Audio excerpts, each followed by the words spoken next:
Hopefully nothing else will go wrong. We're here. Yeah, good evening and welcome to the series finale of Broacast Avalanche. The writers have pulled out all the stops, and whether you're a lifelong fan of the series or a relative newcomer, you can bet your sweet bum cheeks you'll be begging disappointedly for less. I'm your host, Jonny Collins. I have a dark brown mullet with massive headphones strategically placed to hide where my hair is obviously thinning, and I'm wearing the non-binary colours on my eyelids as if it wasn't already painfully obvious. In the news this month, Manchester has become the first city to launch a tourist tax, leaving holidaymakers all over the country to say, fuck it, let's just go to Liverpool. Bold move, honestly, for the city not hosting Eurovision, but yeah, you do you, Manchester.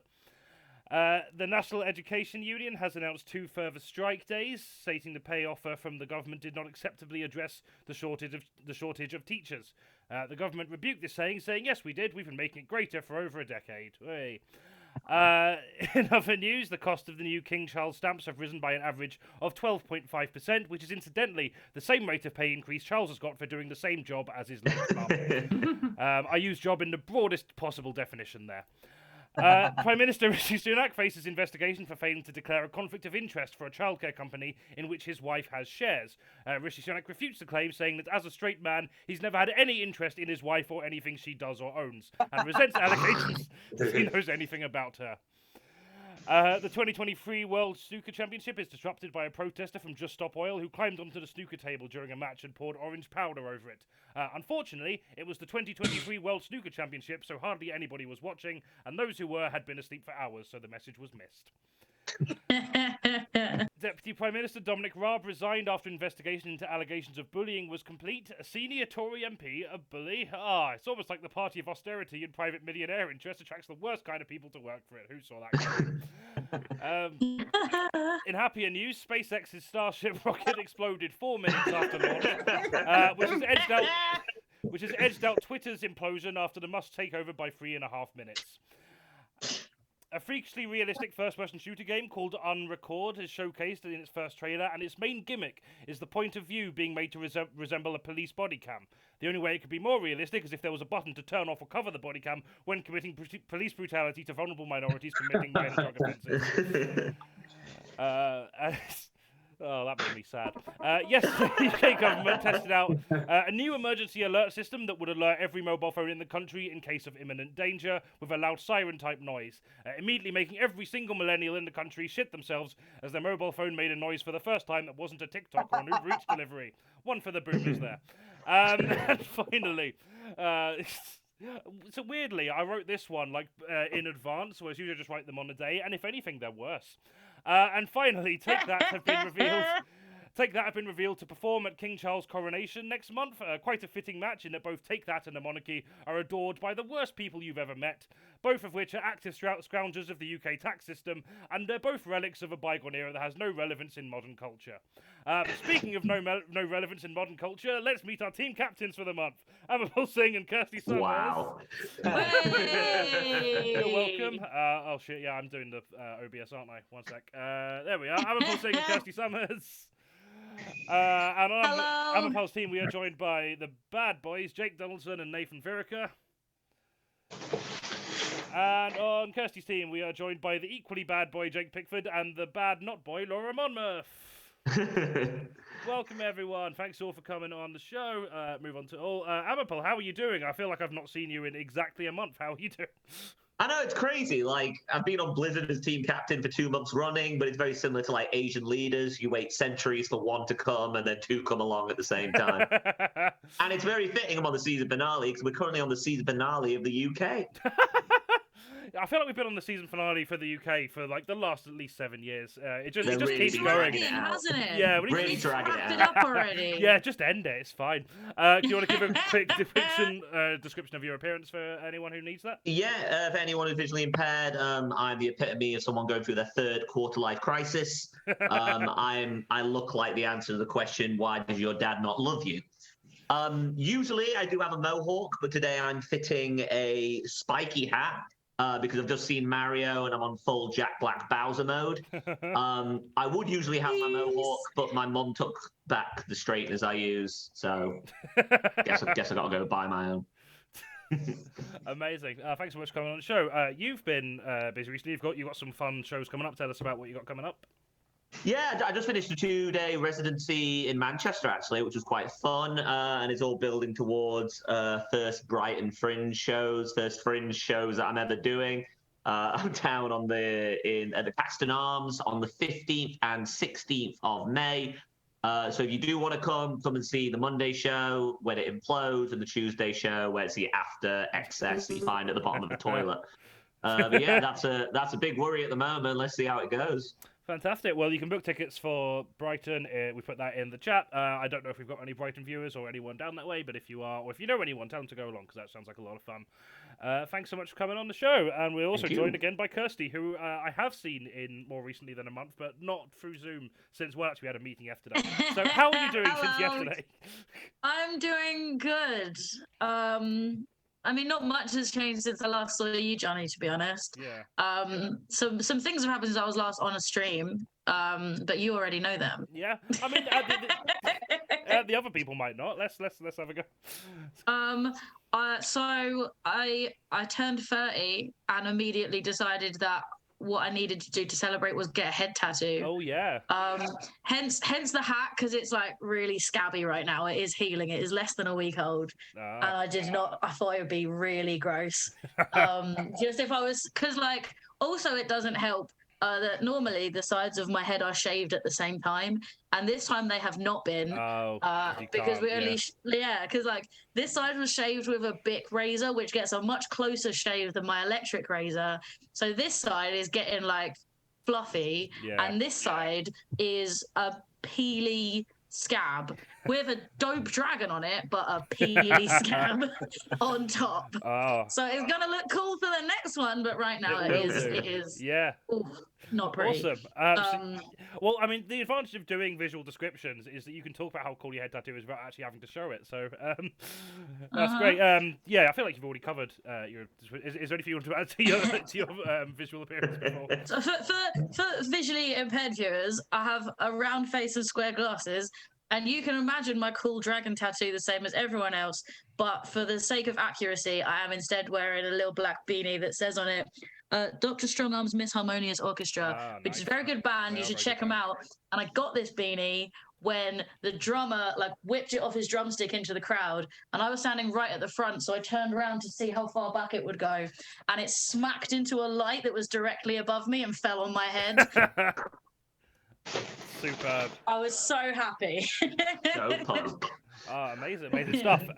So you've been carrying on your Pokemon stream with Tom, talking rubbish. I'll put the link to the YouTube in there. We have done. So we stream every like 2 to 3 weeks, depending on when we're free. It's not very regular, but what we do is we do like a live stream where we talk about one evolutionary line and then release them as episodes per Pokemon. So we just did the Squirtle, Wartortle, Blastoise episodes yesterday, and I think me and Tom are really getting into a rhythm with what we're doing.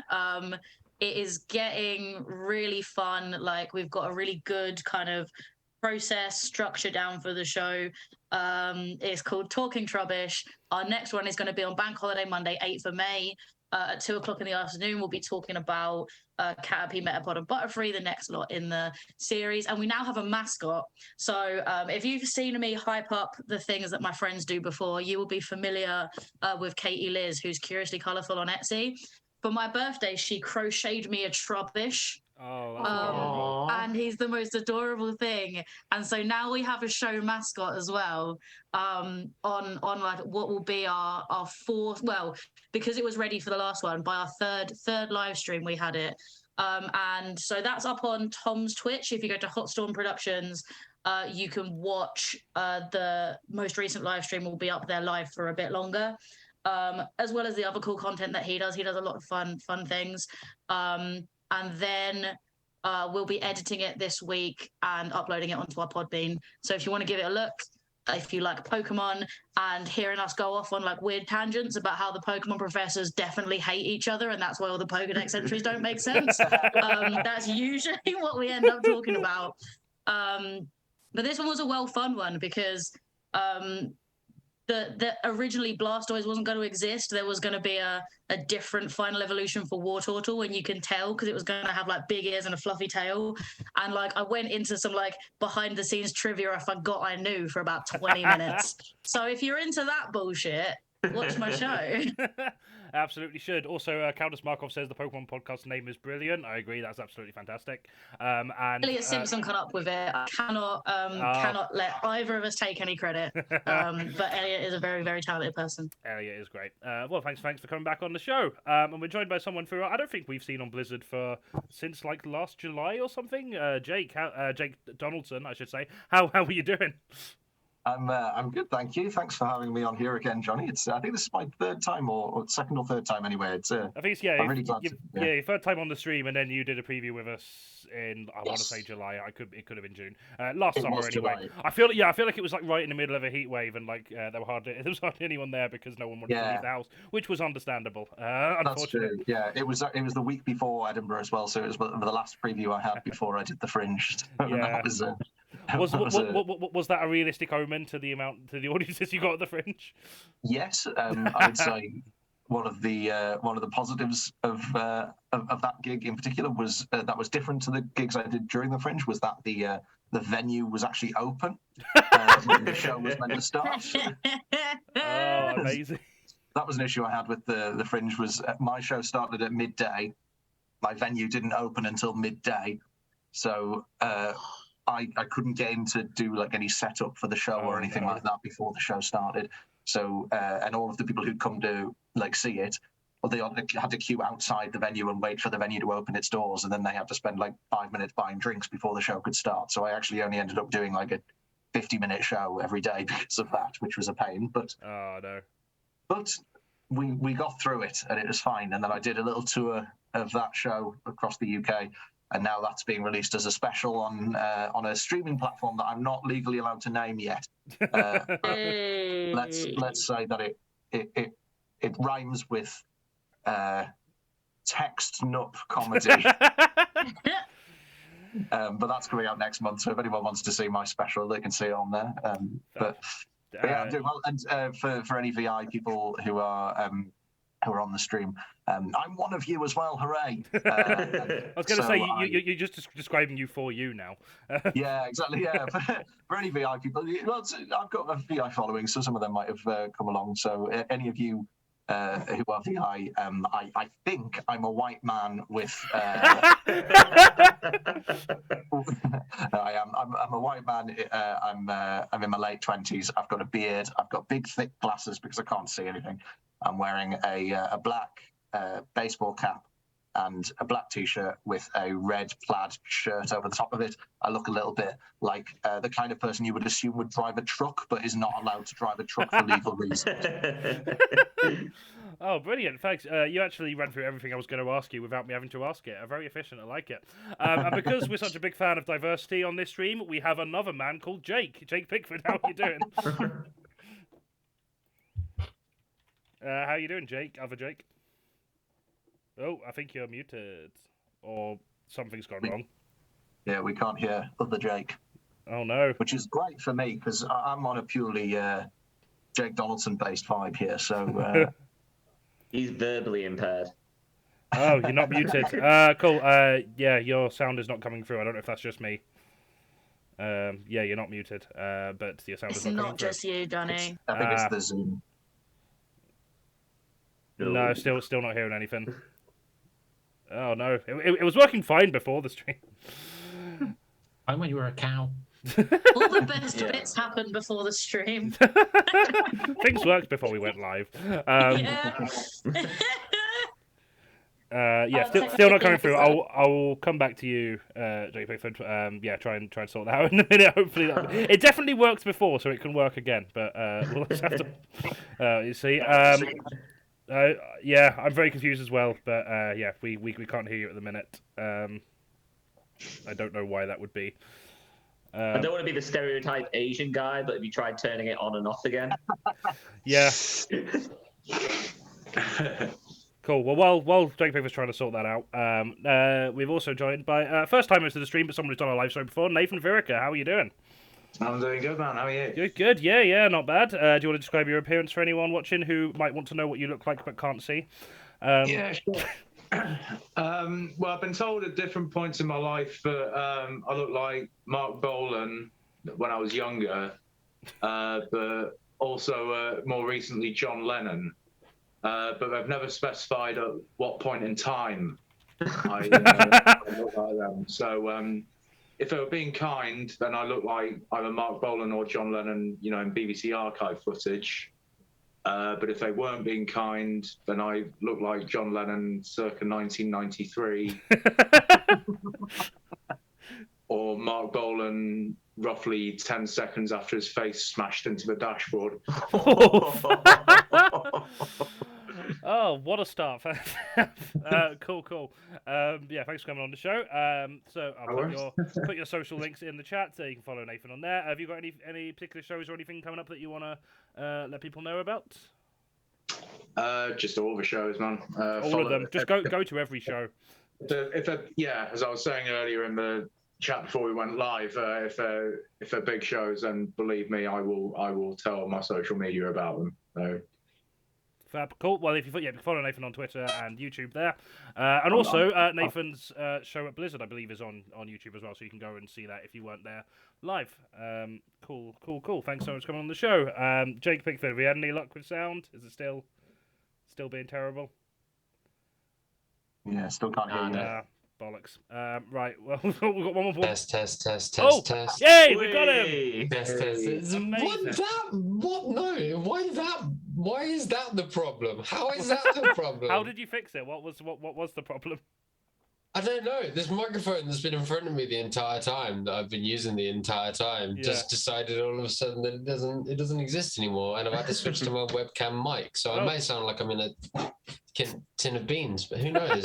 I've I've been laughing my ass off at what everyone's been saying the entire time, and no one's heard me. Oh no, I'm so sorry. Mate, I had such good rebuttals for the. I was on form. Oh, got the shit. Oh no, really annoying. Well, I'm great.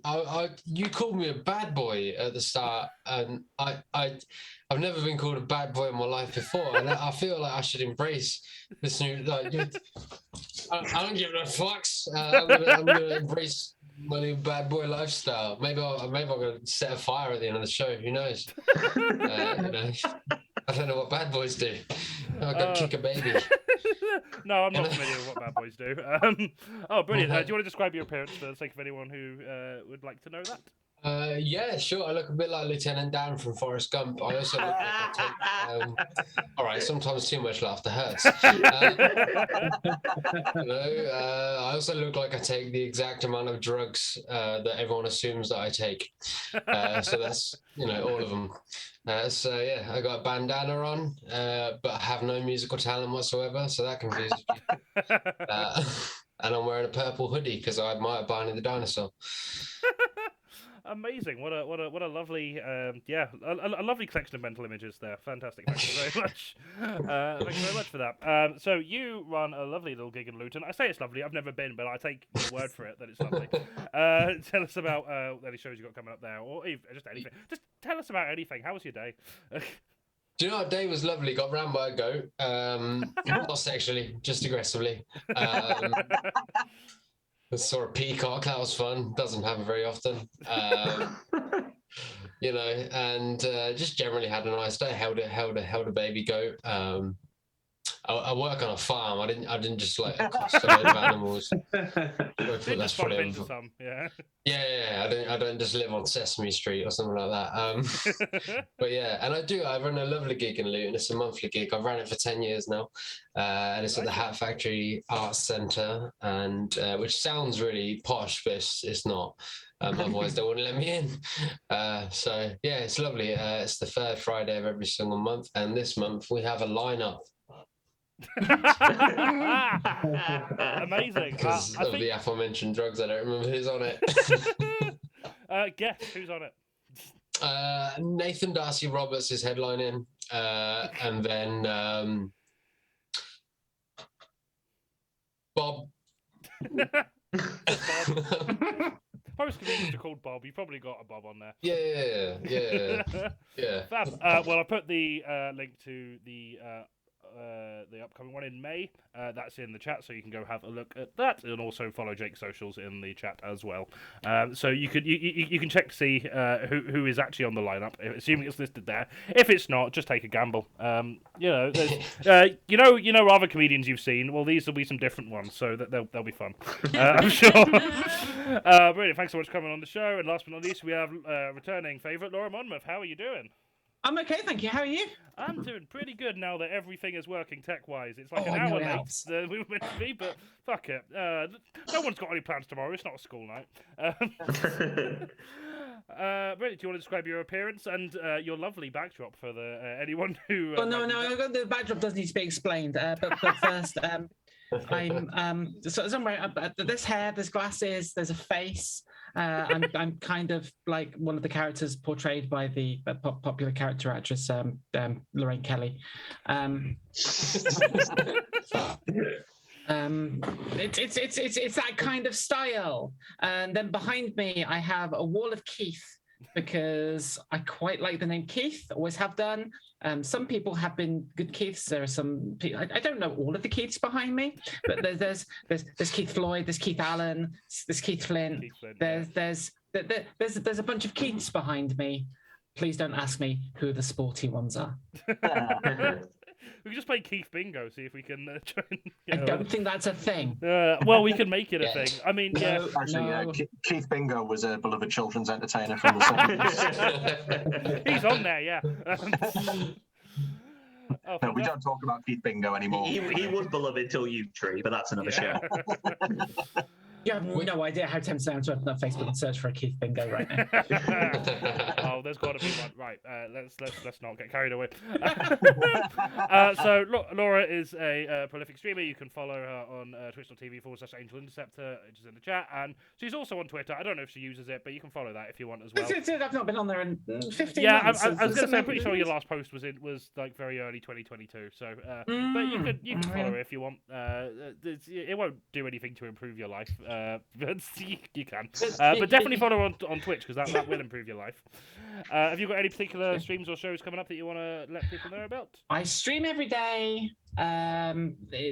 Things happen. We play Family Feud.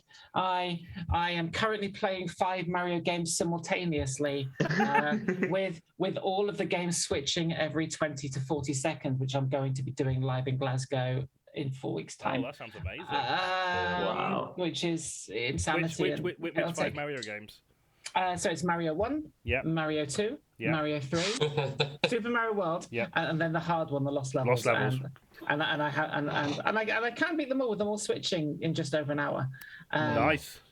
However, I'm going to be doing it live in front of an audience, and it's going to be awful. And I wish me luck, because I am going to be terrible, and everybody will boo me. That was a very high-pitched laugh for that. Sorry. It's fine. That sounds like it's be a traumatic experience. But is that something people can get tickets for, or is it invite only? It's in Glasgow. It's UKSG. It's the only thing I'm doing for the next couple of months, because I haven't been gigging very much because streaming is taking over my life, and also the outside world is awful. Yeah, no, that is very valid. I do not blame you in the slightest. Which is why it's lovely to have you here. Thanks very much for coming on the show, Laura. And I think we're ready to start the actual show now. Yay! So our first round is called Celebrating a National Media Industry that reports with integrity and never reports lies and bent truths with a corrupt agenda for their own self-interest. No, it isn't. I lied to you. This round is called Fake News. In this round, we'll give each team 3 headlines, 2 of which were genuinely published this month, one of which I made up, and they have to correctly identify the fake news story. I say have to. There's no consequences if they don't, other than the mild feeling of shame and embarrassment for not being good at a game which has 0 transferable use outside of this specific context. So we're going to start with AMARPAL's team. I'm going to reopen OBS and find out where the fuck... There we are. I'm doing the stream tech today, so if it seems more shambolic than usual, that's because the person who knows what they're doing is unfortunately not free tonight. So you're stuck with me. So your 3 headlines, AMARPAL, are... AI-generated woman successfully sells nudes on Reddit. Escaped emu called Mimu leads police on a 20-mile chase across town. And Rockstar Energy sue Post Malone for intellectual property infringement. which of these do you think is a fake one? This is why I hate this round more than anything, because we've now hit a point in society where all of these can be true.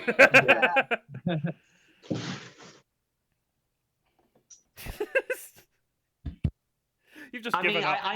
I know it shouldn't be, but I know the AI-generated nudes is true. It just is. That's just what we've come to as a society. Yeah. And I think Rephrase that.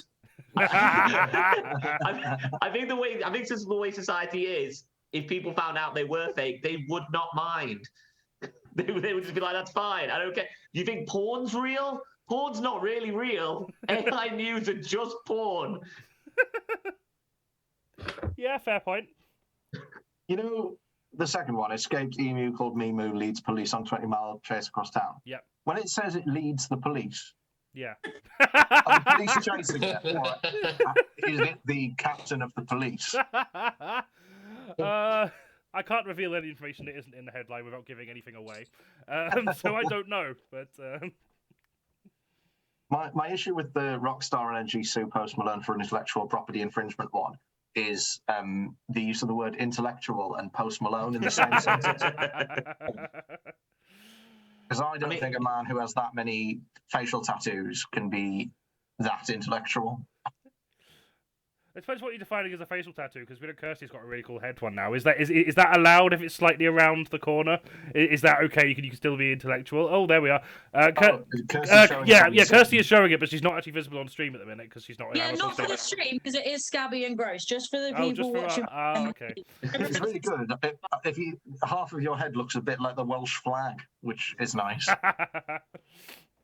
And the scabbiness sort of adds a red and green quality to it that gives it more of a Welsh flag vibe. Before, has round one ever devolved into describe your opposing team? No, but I might make that a thing for the next series. To be fair, viewers, you don't have to look at Kirstie's scabby head. I'm sure there's AI-generated scabby heads out there already. You're not going to do the describing yourself for the visually impaired anymore. Your opposing team has to describe you. Oh no, that'll go horribly wrong. Oh, that's nasty. I feel like I'm at a disadvantage if that's the game. I think Rockstar versus Post Malone. I haven't hated two people against each other in a court case since Wagger for Christie. So I don't really care who wins. I just hope they both explode. Like a can of Rockstar Energy drink. Is that what that is? Right. I didn't know what Rockstar Energy was. Because Rockstar Energy just sounds. You just feel like the concept of Rockstar Energy is just. Yeah, like, it sounds like the concept. Well, I mean, I was going to say it's an age thing. If you don't know who Rockstar Energy is, I've got no idea who Post Malone is. So, if you've not had, that's because you're pre-Malone, Laura. Wait. I'm not proud of that, but I am. I feel like so the Rockstar Energy sues Post Malone for intellectual property infringement thing. I feel like that might be that seems like it could be a real thing where like Post Malone's called himself or said he's got Rockstar Energy or something like that. Yeah. And then they've gone, no, that's our thing. You can't say the phrase Rockstar Energy, and that seems like a real thing that would happen. But also, I just want to apologise for the stream. I just momentarily broke everything, but I fixed it now, I think. So apologies for everyone just disappearing for a second there. I mean, I'm terrified of emus, and Mimu is too cute for an emu. And I think that's the only clue that story is fake, because emus are nasty fuckers. Those are great. Yeah, fair enough. I don't object to it. I always have to say I'm scared of big birds, not Big Bird, the singular creature. Big birds in general. Wait, hang on. So emus bad, big, 7 foot tall, stalky legged. Oh, I love you.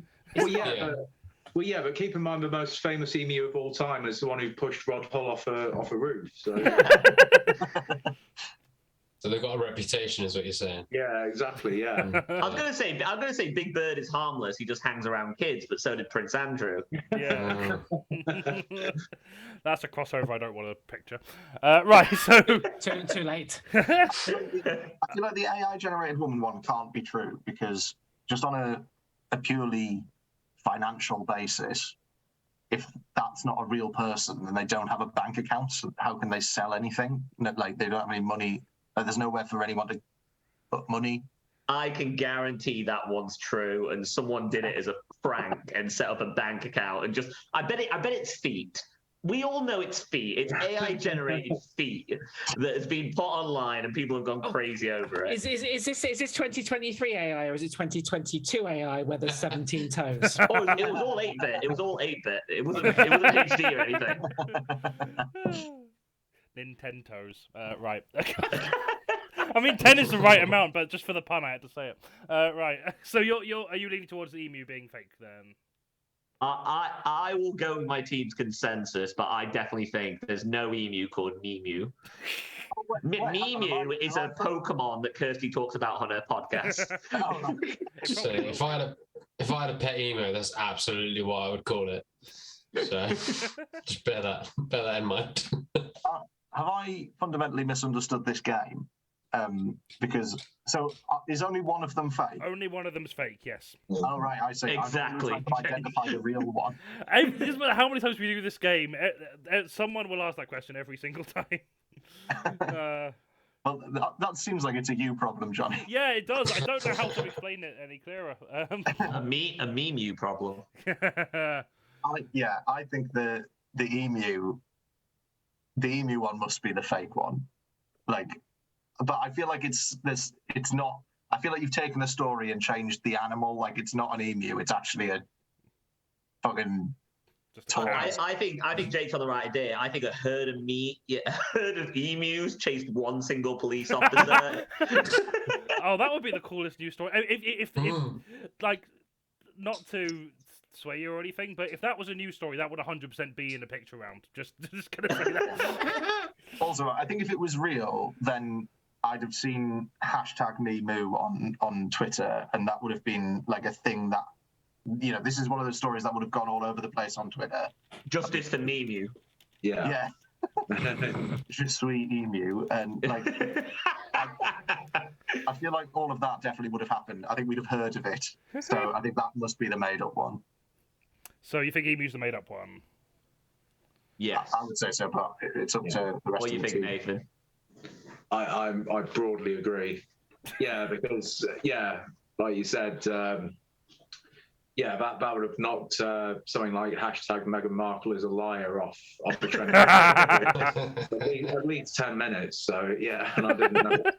Unless that's where we got the fake one from. Maybe Meghan Markle lied about an emu, and that's where you've got the fake story from. Cool. The story is censored because they did drop a gun next to the Memu before they beat the living shit out of it. So it's been court sealed. Denied legal representation. I can confirm that you are wrong. The emu one was true. The fake one is Rockstar Energy. Yep. It was Monster Energy, wasn't it? That was suing people. Yeah, an AI-generated woman did successfully sell news on Reddit, and in some ways was more popular than other women selling news on Reddit, as she had 4 extra penises. And an escaped emu called Memu did lead police on a 20-mile chase across the USA. And yes, that is emu, not emo, as no one who's ever listened to My Chemical Romance has ever ran for more than 20 inches at a time.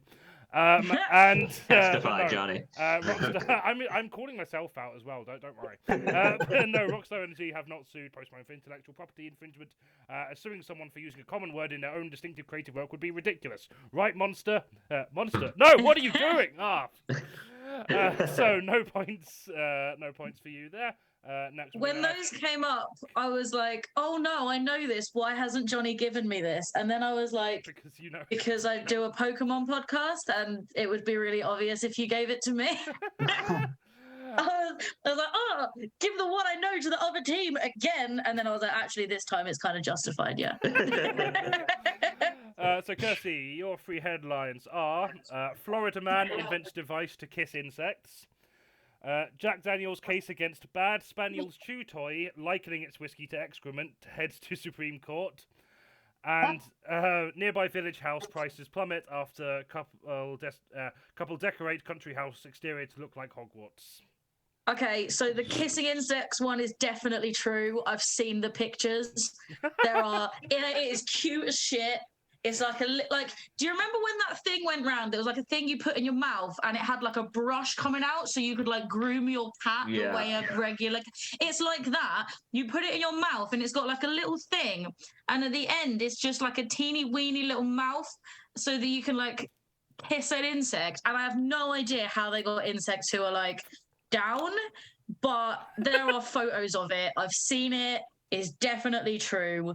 Unless it's not a Florida man, and that's the twist, because I know what Jonny does. I don't know about what's happened to Blizzard. Last month we were talking about robot mouths kissing people in Japan, and now Jonny's just like insects. Well, look, mate, I love you, but you need to know Blizzard is like low-key horny all the time. Like... wait, I dispute low-key, all right? Like, Jonny has been on stage and plugged the Twitter feed. Like, follow us on Twitter if you want KIRSTIE to flirt with you when she's bored. All I do with the Blizzard Twitter, I'm like, I'm going to use it to hype people up, and then I go too far. I think we should just be thankful that they're insect mouths and not insect other body parts. You know, we don't want to go beyond first base with an insect. Like, yeah, clearly there is a market for it because the internet has like run with it. But like, I personally would not like to kiss anything with mandibles. I'd predominantly like to just kiss humans. Because you're aware that humans have mandibles. I really hope there's not a human out there like, wow, fuck you too, mate. This is a mandibular joint. This is called the mandible. Your jaw is a mandible. The ones that come all the way out are the issue. Really. Foresight. It's so shallow, Cass. God. So shallow. The other two, I would like your input on. Team, because I haven't heard either of these. I want the one about Hogwarts bringing property values down to be true, but what I have learned about the world is that things I would like to be true frequently are not. So do you have any insight onto the others? I don't, but I have found a picture of Mimu. Thank you. That's far more important. I've got no idea, but I just went searching for Mimu, to be honest. I thought, fucking hell, there's an emu. There's a picture of an emu loose on the internet. I'm fucking as everyone on the Twitch has done now. Yeah, no one's paying attention anymore. Oh, Mimu's beautiful. No, that's terrifying. Mimu is amazing. That's terrifying. Look at the smile. It's so happy. I love this little chase. Yeah. It took on 20 cops. That was a badass fucking emu. So this picture is genuinely taken in the back of a police car. Oh, that fucking smirk on its mugshot. It's amazing. Give a fuck. Oh, it looks so happy. Yeah. So proud of itself.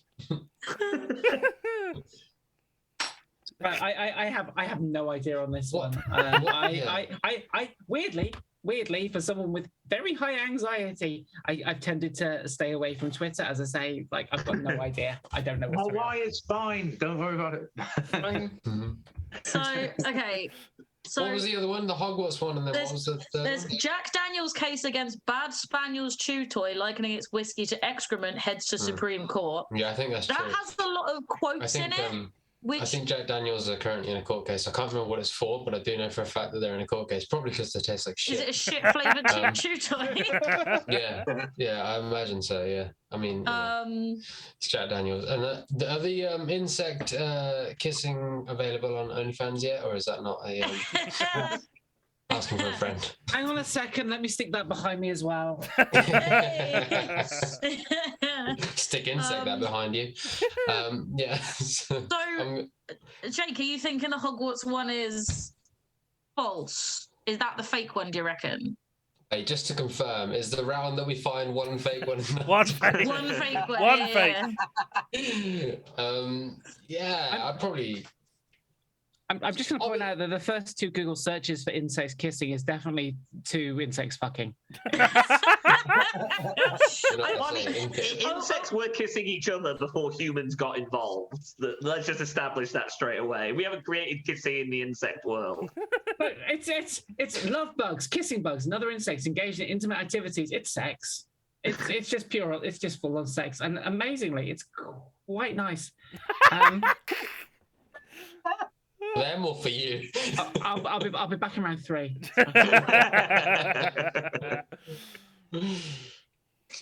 Gives a whole new meaning to the phrase cockroach. I would go with. I'd probably go with the Harry. I want to say the Harry Potter one, and then all of a sudden, everything in my body goes, no, say the others.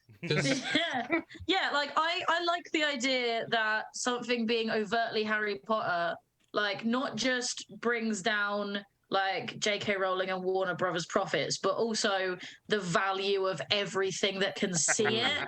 I like that being the reputation that Harry Potter has now.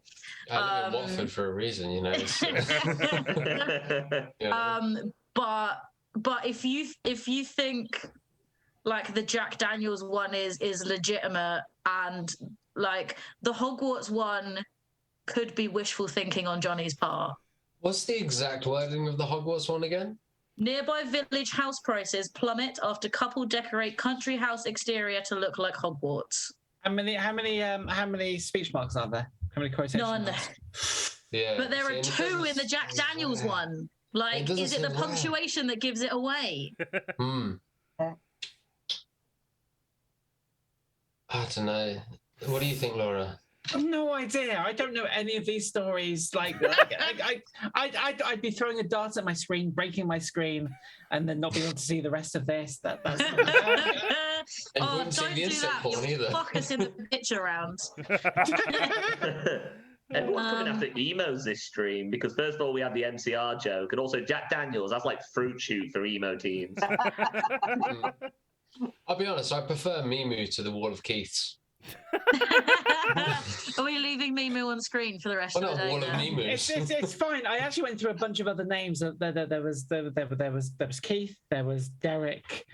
There was Clive for obvious reasons. And I just stuck on the one. But this is probably the rest of my stream. A wall of Mimus. We just need more than one Mimu, and then have like. We need a Mimu filter so we could all meme you.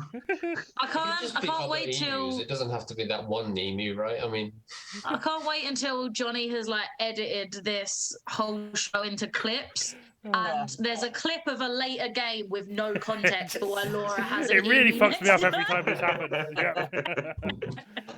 Oh, right. I mean, if we really want to fuck it up, then I could just do that and look at the cow. Oh. No one gives a shit about the news now. We're just going to have this debate again about how you get a cow in a hoodie. Right. So, are you thinking Hogwarts is the fake one? Is that where we left that? I'm happy to go with Hogwarts, but I'll take the L if it's the Jack Daniels one. I apologise. I will certainly go for anything negative. Okay. Yeah, let's say Hogwarts is the fake one, and I'd love to be wrong. Understandable, but you are unfortunately correct. That is the fake one. Yay! Win. So, like, yeah, you win the points, but in reality, no one wins. I win the points, but I have to live in a world where that wasn't true. A man in Florida has invented a device to kiss insect, a state that's currently trying to outlaw any promotional education on homosexuality, but is fine with kissing insects, apparently. And yes, Jack Daniels' case against Bad Spaniel's chew toy, which likens the bourbon to excrement, is heading to the Supreme Court. I don't really see what the fuss is. I'd much rather eat excrement than ever taste JD again in my life. But no, a couple have not managed to plummet village house prices after redecorating. I don't want to taste you either, Jonny. I mean, that's fine. I wasn't offering. No, a couple have unfortunately not plummeted village house prices after redecorating their country house to look like Hogwarts Castle. Unfortunately, in this world, that would probably have had the reverse effect. We aren't viable as a species. So at the end of that round, KIRSTIE's team are on 3 points and AMARPAL's team are on 0. Our next round is 1,000 words, the round where we pay artist Rob Maltbeat, frankly, not enough money to draw the worst possible things in the public eye, saying or doing the worst things, while we make comedians that we frankly aren't paying enough money to look at them and try and decipher what the fuck the world has come to. We've got 2 pictures of, let's call it news, from the past month, points to whoever correctly identifies a new story, and also several bonus points for the best gags, because that's the whole roundabout point of this whole tedious format. God, I need a break. Right, we're going to have our first picture, which I'm going to put on screen now. And for the visual description, this is a picture of a man aiming a rifle at blue containers on a table outside. One container is on its side on the floor. The man is wearing a hat with the letters AGA visible on it. There is a dead tree in the background, as well as a river of some kind. What do you think's going on here? This a posh person who is shooting a gun at an electric oven because he's a really big fan of Argas. I have to say, I thought they just made cooking appliances for posh people's kitchens. I didn't realise they had a paramilitary wing. You're missing a letter out. This is basically the youth telling people what they can do on their old people holidays. Is this MAGA head takes out woke, unsexy Smurfs? I actually do think I know the answer to this one because the puddle of water on the floor gives it away. Is this a representation of the fate that awaits any woman in Florida who's caught having an abortion? Oh, fuck. This is like conservatives really not understanding how capitalism works in so many ways. Yeah. Wait, is it wearing a backwards baseball cap makes you immediately look 100% cooler?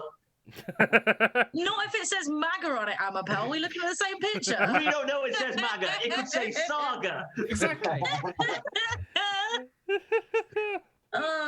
No,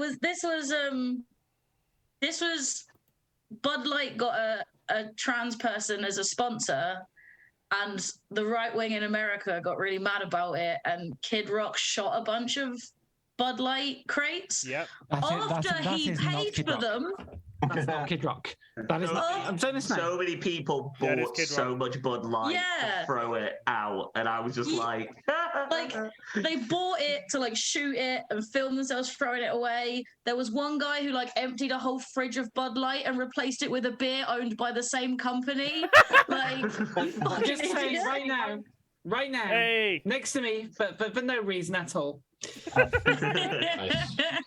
I saw a good video on TikTok of a guy who was obviously angry about this scenario, and he was in the aisle of a supermarket in America, and he was pulling all of the beer off the shelf and smashing it on the ground. But he picked the wrong beer, and it was a completely unrelated beer. God. Fucking incredible. You're right. Points to KIRSTIE's team. There, yes, this is Kid Rock shooting crates of Bud Light after the brand partnered with a trans activist on TikTok to promote their beers. Having your identity affirmed by Bud Light is honestly like reverse psychology conversion therapy. If my gender is going to forever be associated with piss water, I'd rather just go back in the closet. So 2 points to KIRSTIE. I was going to say, I support all of them. I support all the people out there for destroying that Bud Light, but because it tastes like piss. Yeah. Wonderful. I always preferred kid paper and kid scissors anyway. So 2 points to KIRSTIE for getting that right. Bonus point for that morbid abortion abortion joke there. But I feel like I can't let that go unacknowledged. So point to AMARPAL's team as well. Our next picture, which should be on screen now. 4 men observe a tall pile of assorted circles. One of them is wearing high vis with Edmonton written on the back. It is dark out and there is a man in shadow looking through the pile of the circular objects. What's going on here? Without using the words I just said, because that doesn't tell you the story. Is it new trailer for Ghostbusters film reveals puff pastry marshmallow man is decapitated? I want to see that. Is this thick cunts from Save Our Statues who think they're defending the statue of Therese Coffey?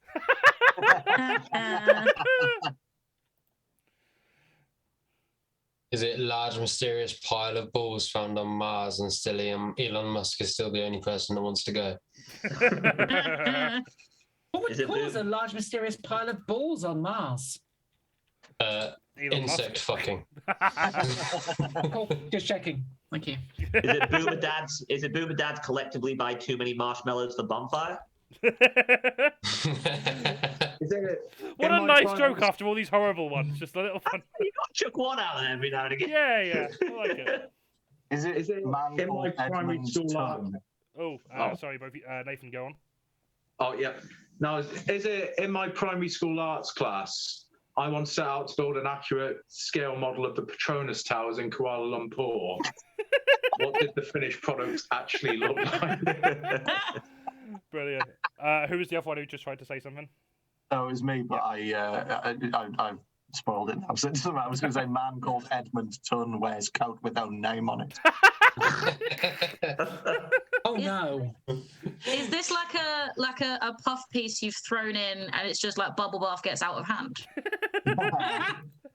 That's the worst bath ever. The water's really low. The foam indicator is far too high and concentrated.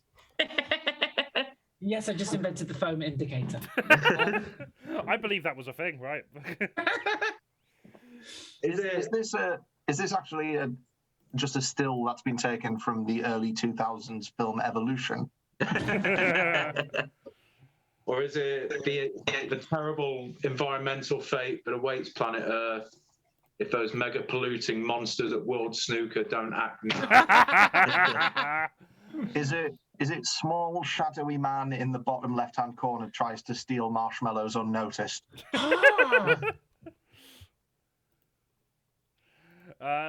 I'm interested to know if anyone's actually going to get this, because this is not a big or local news story. So I'm curious if actually Edmonton is on the It jacket. looks like it's in Only two space. kinds of news.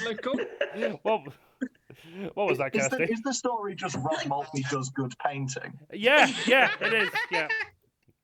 Yeah, 2 points to Jake. Yeah. Edmonton Fire Brigade employ men in black to help with rocks. I don't know. I've got nothing. That's not the furthest away answer.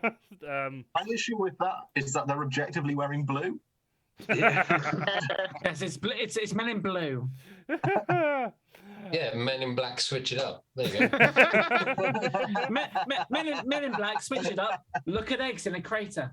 Is it generally just this is the only exciting thing to happen in Canada and it's not that interesting? I mean, I can't prove that it's not, so you can get a point for that. Yeah, I don't think you're gonna get what it actually is. I included this one purely because Andrew, who's helping me collate news stories, so I don't have to just read everything. Found this and said, "Oh, this would be really fun for a picture round," so I put it in.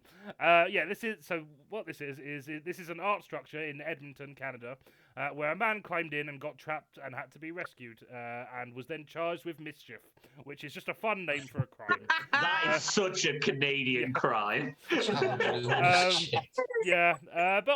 Honestly, if you ever feel the drive to just climb into a mountain of balls, just come to one of my house parties. The end of that round, Kirstie's team on 7 points and AMARPAL's team are on 4 points. Yeah, that round was like a tenth as long as the fake news one. We might actually get back on track at this point. We are going to have a short break now while we all think about what we've done for the next 10 minutes. And if you're enjoying the show, now would be a good time to let us know in the form of financial incentive. And if you're not enjoying the show, now would also be a good time to let us know in the form of financial incentive. Just throw us some money and let us know if you want us to stop or carry on. And whoever gives us the most, we will heed the wishes of. You can donate by cheering some bits on Twitch, subscribing, donating to our PayPal, subscribing to our Patreon, or buying some merch off of Big Cartel. I'm going to put the links in the chat so you can do all that now. That will help. Right, okay, let's have a look at what's been going on in the chat. Piss break, laundry break. I actually did my laundry and pissing before we started the stream. Thank you very much. Did you not see everyone enjoying that in the chat? No, I didn't. So I said we're going to start right as at the soon as beginning. Johnny's finished their piss. Yes, I did. And then Saf did a double hydrate, and everyone was like, "Do you want them to piss for longer, Sapphire? The show is late because Johnny is peeing." That wasn't the main reason it was late. The main reason it's just because I'm less competent than Sam. And then my internet went down, which delayed it even further. Yeah. Like, technology has not been on our side today. No, it has not. Andrew Taylor, I mean, it's local to someone. That's true. If you've got any viewers from Edmonton, Canada, do let us know. It'd be interesting to have some more background for this story. Let us know if you had a big old hole in the ground with some eggs inside. One guy in a yellow high-vis jacket. 3 people, not blue and black, but men in blue. Men in Blue was the original name for the Alpha 65 group. Oh, brilliant. Careful saying Bud Light tastes like piss. They might sue you instead of dropping in-house prices because of Harry Potter. I missed the X-Files. Well, I completely missed something here. That was when the Edmonton picture went up. Right. Oh, yeah, I see it. Yeah, that's a good one. 1 point to Grey the Earthling. It genuinely looks like it says Gaga. Let's have a look at that picture again. It kind of does, actually, yeah.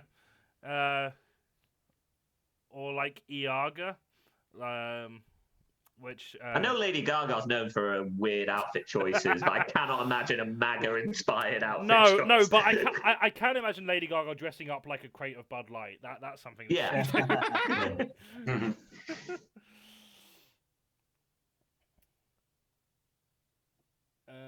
Check out. Oh yeah, we've got some live shows. Let's probably plug them. Yeah, let's put tickets in the chat. So we have. We've got lots of live shows. We've got lots of live shows, and what I've done is I've changed the command to just take us to the Out Savvy Blizzard page rather than because I always forget to update the tickets one and be like, hey, come to this show we did 2 months ago. So yeah, we have got 3 shows coming up. Well, we've got more shows coming up depending on how you define time, but we have 3 shows currently tickets available for. We've got our first previews of the season with Ryan Kenny and Sam Serrano on Sunday the 7th of May. We have our usual May live show on Tuesday the 9th of May. We've had to fuck with the dates because venue fuckery. With Pope Lonergan, Paul Campbell, Sinead Walsh, Melina Fiol, and guest MC Hannah Platt. And Hannah's coming back to do her Edinburgh preview with Keris Bradley on the 22nd of May. So you can buy tickets, well not buy, you can reserve tickets for free by following the link in the chat. And you should, because these are all very funny people. And Interesting fact, in Canada, after Mischief, the next serious offence is venue fuckery. Oh, I'd say venue fuckery is worse than Mischief. I'm gonna have a word with Canada about that.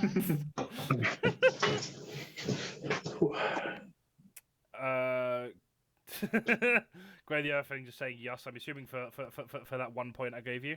You're very welcome. It's so easy to please people. In fact, speaking of pleasing people, I'm going to go for another piss. So enjoy. Generally, I know we're in like Eurovision season, but when Jonny was there going, oh yeah, if you could donate any money, that'd be brilliant. I generally just had the urge to do this and just point to the bottom of the screen. Oh, back in the day, you had to donate money over the phone. I remember calling. Like, Saf wants us to hydrate again while Jonny is going for a piss. Everyone on screen have some water, please. I hope you're proud of us, Saf. Nathan's freaking out because Nathan's just on pure absinthe at this point. Oh, yeah, I needed a piss, so...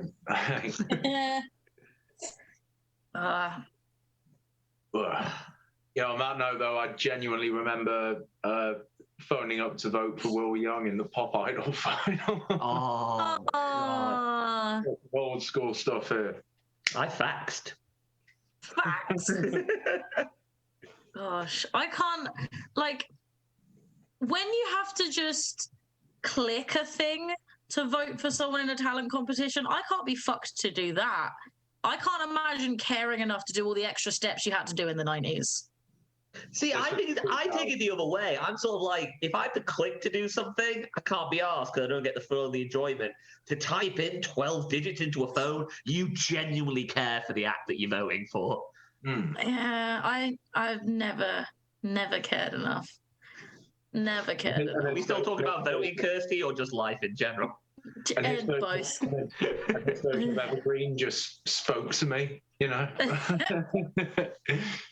I am just broadly apathetic about existence at this point. I have been called out. So Grey has pointed out they are mandating photo ID to vote, and I vote in actual elections, like, because I have to. I couldn't imagine caring about like reality TV. Oh no, like, no. You know, this was 21 years ago. I'd like to point that out. I was a human child. Yeah, children care about things because they don't understand how miserable the world actually is. Yeah, I didn't at that time. I didn't realise in the next 2 years I was going to start to get a pretty fucking good idea. Just like looking back on those days when like, oh, you thought like voting in a reality TV show was like exciting and worthwhile, and now you're just like, be quiet. Can they all be quiet? I never want to hear from any talent show ever again. No one is as talented as you are trying to sell them to me. No one. The last time I watched X Factor, I did used to watch it in the beginning, was 2009, where Simon Cowell was lambasting Jedward every week. And then it came up to a vote-off between Jedward and Lucy Jones, I seem to remember, who was actually really good. And he voted to save Jedward for some hideously contrived reason, and she got voted off, therefore. And at that point, that's when the penny dropped. This is just fixed. Yeah, it was always scripted. I'm not watching this anymore. But like, hindsight is 2020, and I respect what Jedward are doing these days. Oh god, yeah. Like Jedward are now actually cool. And I can't forgive them for sins. I'm sorry. Never saw that coming. Never saw that coming. No. And now their Twitter's all like, trans rights, yeah, like. Oh, when the like, Queen good died, eggs. their Twitter was the best thing in the world. Yeah, and like, and they're like fucking like, Republic now, like get rid of the monarchy, and I'm like, how? How are you allowed to do this with what I am sure must be some like really strict contract you're probably still locked into? Like, how has someone not taken your phone off you and locked you in with like all the other X Factor prisoners? Chico. Don't see Chico tweeting trans rights, do you? I don't know. I feel like I was looking up Chico recently. I think he was a bit of an anti-vaxxer. I could be wrong. There was definitely some conspiracy that Chico was. There's a guy who runs a gig up here in Newcastle, and in order to promote it, he went on what's that app where you can pay celebrities to record a message for you? Cameo. Cameo, yeah. He went on Cameo and got and got Chico to record a message for just promoting this comedy gig, and now he's just shared that around all of his stuff. That is pretty, yeah. Oh, cool. I once saw Chico in a petrol station in Cockfosters. Now, this might not seem relevant to a lot of people. What was he serving you? He was serving me. His career's gone downhill. But yeah, it's not relevant to most people's life. But if anyone says what's the time, I have one of two set responses, and it's either hammer time or it's Chico time. That's just stuck with me for the rest of my entire adult life. So when I saw him, I freaked out a little bit and was like, "Oh my god, it's Chico time!" And I got too nervous to speak to him. But he knew, and he kind of turned around and kind of winked at me, and it was lovely. And then I only got the courage as I sort of drove past him as I was leaving the petrol station. He was walking home, and just got nervous and just shouted out the window, "Chico time!" Like a loser. You were starstruck by Chico. Listen, I'm a simple person. Nathan, I like simple things. Nathan, I put it to you, if you bumped into Chico, we would all be starstruck. No Chico hating on the street. If we're going for Z-listers, I've met Tyrone off of Coronation Street. Wasn't starstruck, mate. Not Chico, is it? Does Tyrone have a song? How dare you put Tyrone in the same bracket as your Chico? I may have paid Michael Greco, as in Beppe from EastEnders, to do my bucket speech for last year's Less of a show. And it covered the amount it cost me to get Michael Greco to record a message. So I reused it this year. Sorted. I met Gabriella from the Cheeky Girls. Cheeky Girls, obviously. I know who that is. They have names. I met her because she was working behind the counter at Boots in York. Just weird. The one who was to go and become a used car salesman in York as well, because one of my mates bought a car off a second-hand Vauxhall Astra, apparently. Weird thing is, I don't know the other cheeky girl's name. Is that weird? One who's married to Lembit Opik. Yeah, I know that, but that's the only fact I know about the cheeky girls in the post-cheeky era, as we know. Yeah, the cheeky. Oh no! I know that they went on. they went on Britain's Got Talent with some random man who I believe That was like the opening. his name, but his like character name was Aladdin, and they did like this sort of like Arabian Nights themed dance, and I'm like, you already have all of the contacts you're gonna get through this show. You don't need to be on Britain's Got Talent. You already did this once. Like, I think I might be the only person who's ever met the cheeky girls twice. Sure, it wasn't the same one, just like 4 times.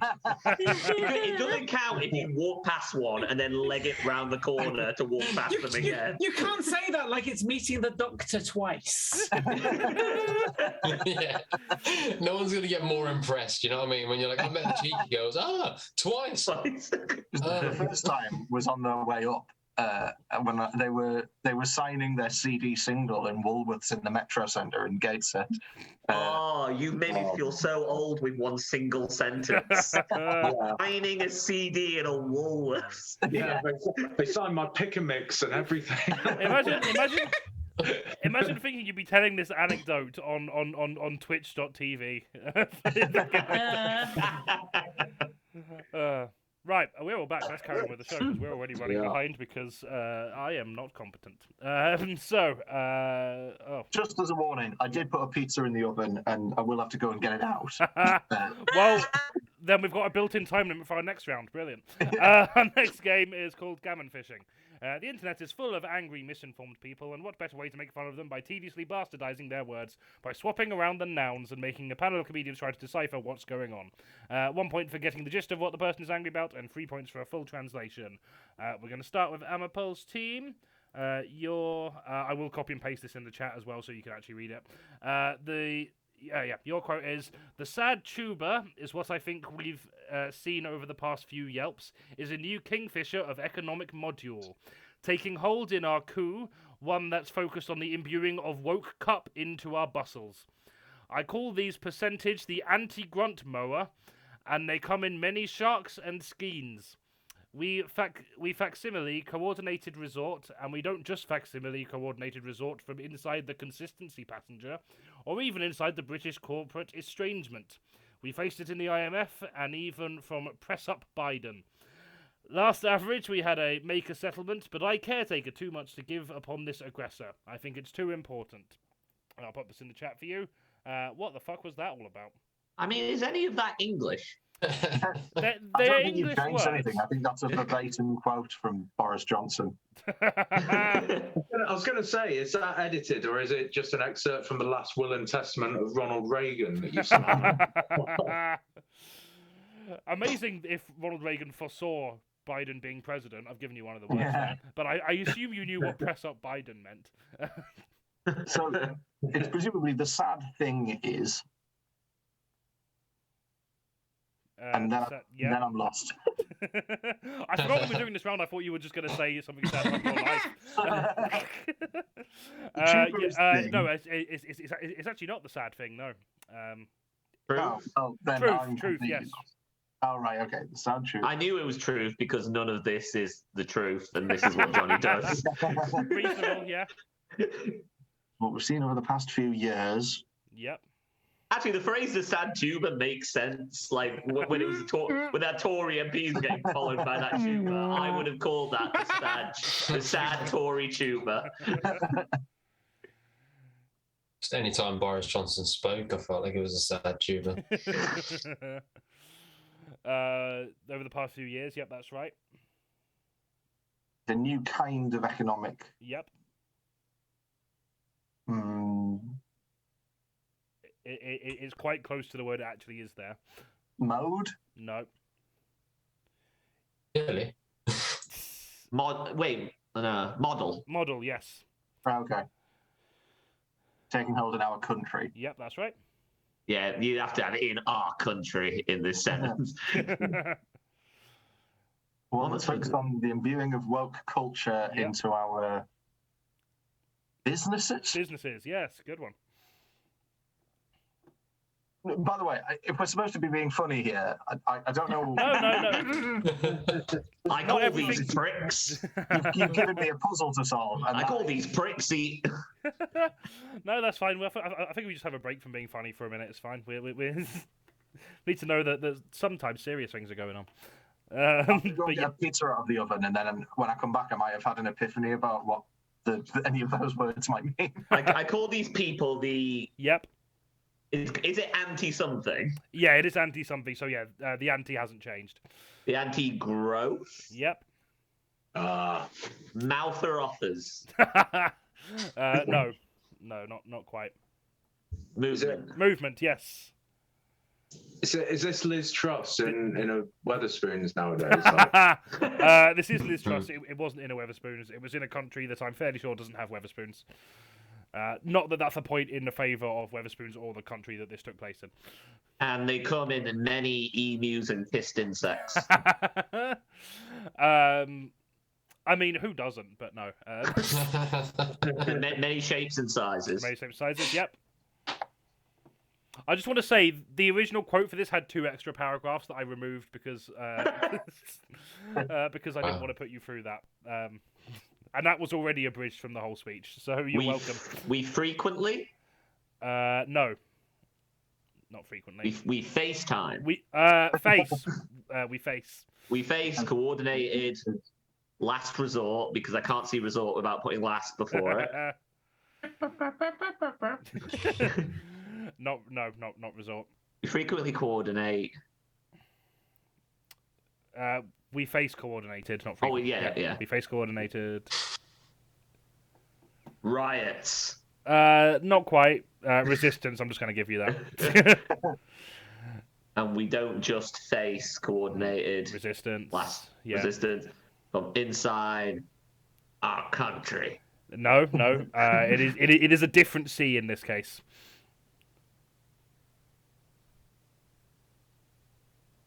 Is passenger party? Passenger is party. Yep.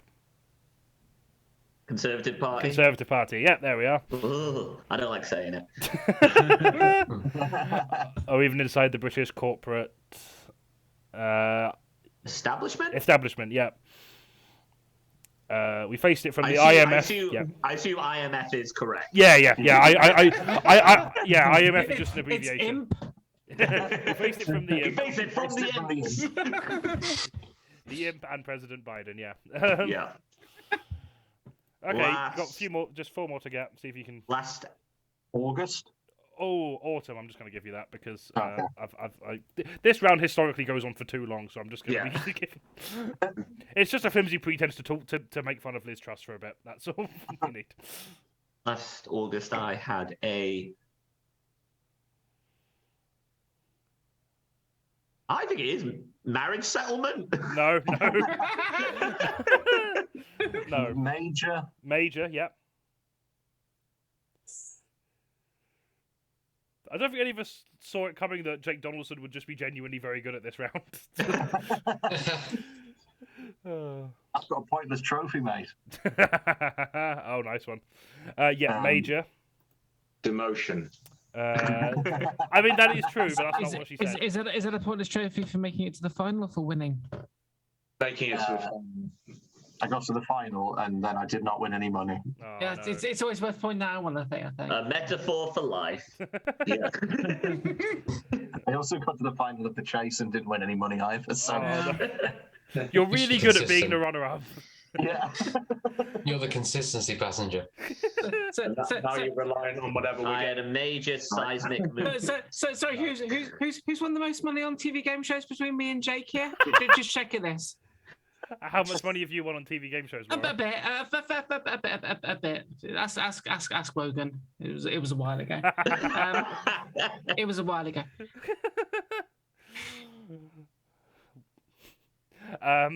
So yeah, I had a major. What could settlement be?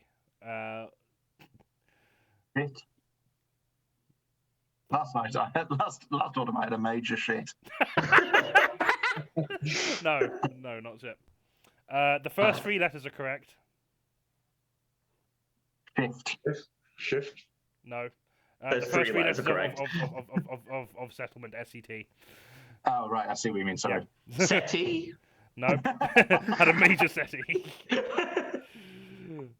Setback. Setback, yes, which is understatement of the millennium. Yeah. But I don't care much. Care. Too much to give up on this. Come on, if you can get aggressor, you get the 3 points. Administration? Nope. What is the thing these people accuse all queer people of having? Agenda. Agenda, yeah. Fucking fed that to you. I answered too quickly. Fed that to you, but fuck it, 3 points. Let's just let's move on. Yep, this was Liz Truss's speech for the Heritage Foundation, in which she blamed wokeness for her pitiful term as Prime Minister. I mean, I guess she has a point. If we were all asleep for the month she was in office, perhaps we wouldn't have noticed how terrible she was and not gotten rid of her so quickly. So 3 points to AMARPAL's team. Oh, we gonna. I blame the lettuce personally. Is it weird that whenever somebody says, "Oh, the month that she was in power for," I always go, "Well, actually, it was 6 weeks." But then I think, well, 2 weeks of that there was no politics because of Queen. Yeah, exactly. So it was, yeah. She literally had 32 days. It's amazing. I swear to God, I was in a pub quiz about a month ago, and one of the questions was list the last 10 Tory prime ministers, and half the teams forgot to put Liz Truss. That's brilliant. And she's got a hell of a legacy for how short a time she was in there. She killed the Queen, tanked the pound, and was made to fuck off. So it's like, yeah, bomb and done. Which, like, in many ways means that she's achieved more than most other Tory prime ministers in the last decades. Can I just say that sometimes if I'm out, my phone doesn't connect to the internet, and I don't know if anybody else's does it. It will, like, if you say you go onto like the BBC News website, it will bring up a cache of like a previous time that it's saved. Yeah. Like what's on there? Mine is still saved to October 2022, and it's glorious. And like if I'm on a tram and I'm going under a tunnel, I'm trying to look at the news. It comes up with Liz Truss is struggling to keep up the premiership, and it's so beautiful. It's like this, like encapsulated time from 6 months ago, and it comes up whenever I can't get internet. It's beautiful. Laura, I just thought the headline was three words. Liz Truss fails. I just thought that was the whole headline. Yeah, It does not feel like it was only 6 months ago. I know. Yeah. COVID seems more recent than Liz Truss. Yeah, but the difference is COVID is still here. Also, I actually missed Liz Truss. I missed Liz Oh. Truss. I was asleep. You were just really high throughout October. You just came back like, right, what's yeah. happening? It was a cracking 2 fortnights. Right. So 3 points down AMARPAL's team. Moving on to KIRSTIE's team. Your tweet is oh no, that was the answer to the previous one. This MF paid for Twitter. No, I didn't pay for Twitter. I paid for free sperm. I paid for 1776 to commence again. I paid for the founding fathers' vocal. I paid to tell Silicon Vanity, that should be in caps, to go scrub itself. I paid to show support for a Maine who put himself in the link of firemen for the first amphitheatre. I paid because we support our own. I paid because if George Washington was alive today, he'd be paying too. So the next time you say I paid for Twitter, just realise how ignorant or ignorant, depending on your premonition, you sovereign. You'll truly do not understand what Elon Musk has done because you prefer fascism. Elon Musk is a modern dead Pete founding facts, without the white curly winch and copier paperboys. Musk is short for muzzle, the gut that liberated America from the British. Now I'm going to say straight up. You definitely only chose this so you could go for I paid for free sperm. I'm calling you out on this. Yeah. Also, like, I'm quite okay with free sperm pay in that way, but if it's free, like, why did you pay for it and why are you bragging about that, you fucking dumbass? Like, Elon I Musk. paid for a thing that's free. I know this, I've seen this, and I think we should get bonus points for not having to have so many of them fed to us as the last team has. But I say this to you every episode, and you never fucking do. No, I don't. I've seen this. I paid for free speech. I paid for the founding fathers' voices. Silicon Valley to go screw itself. Support for the man who put himself in the line of fire for the First Amendment. Yep. Where's the next It's not one? amphetamine. Fuck, sorry. Yeah, I just thought this was verbatim true. I would have so much more respect if it was amphetamines than like, oh my god, I fucking hate this so much. Next time you say I paid for Twitter, ignorant is right. That is the word that is there. I don't know why that's in caps. The man did write ignorant. Yeah, that was probably just me because yeah. Depending on your preference. So what happened there is because he capitalized ignorance. And I He didn't put it change in all caps. Okay. Yes. Sovereign, I've forgotten. We'll come back to that. Elon Musk is a modern day founding father without the white curly wig. And I feel like I stopped reading by this bit because the original one just honestly fucking wound me up so much.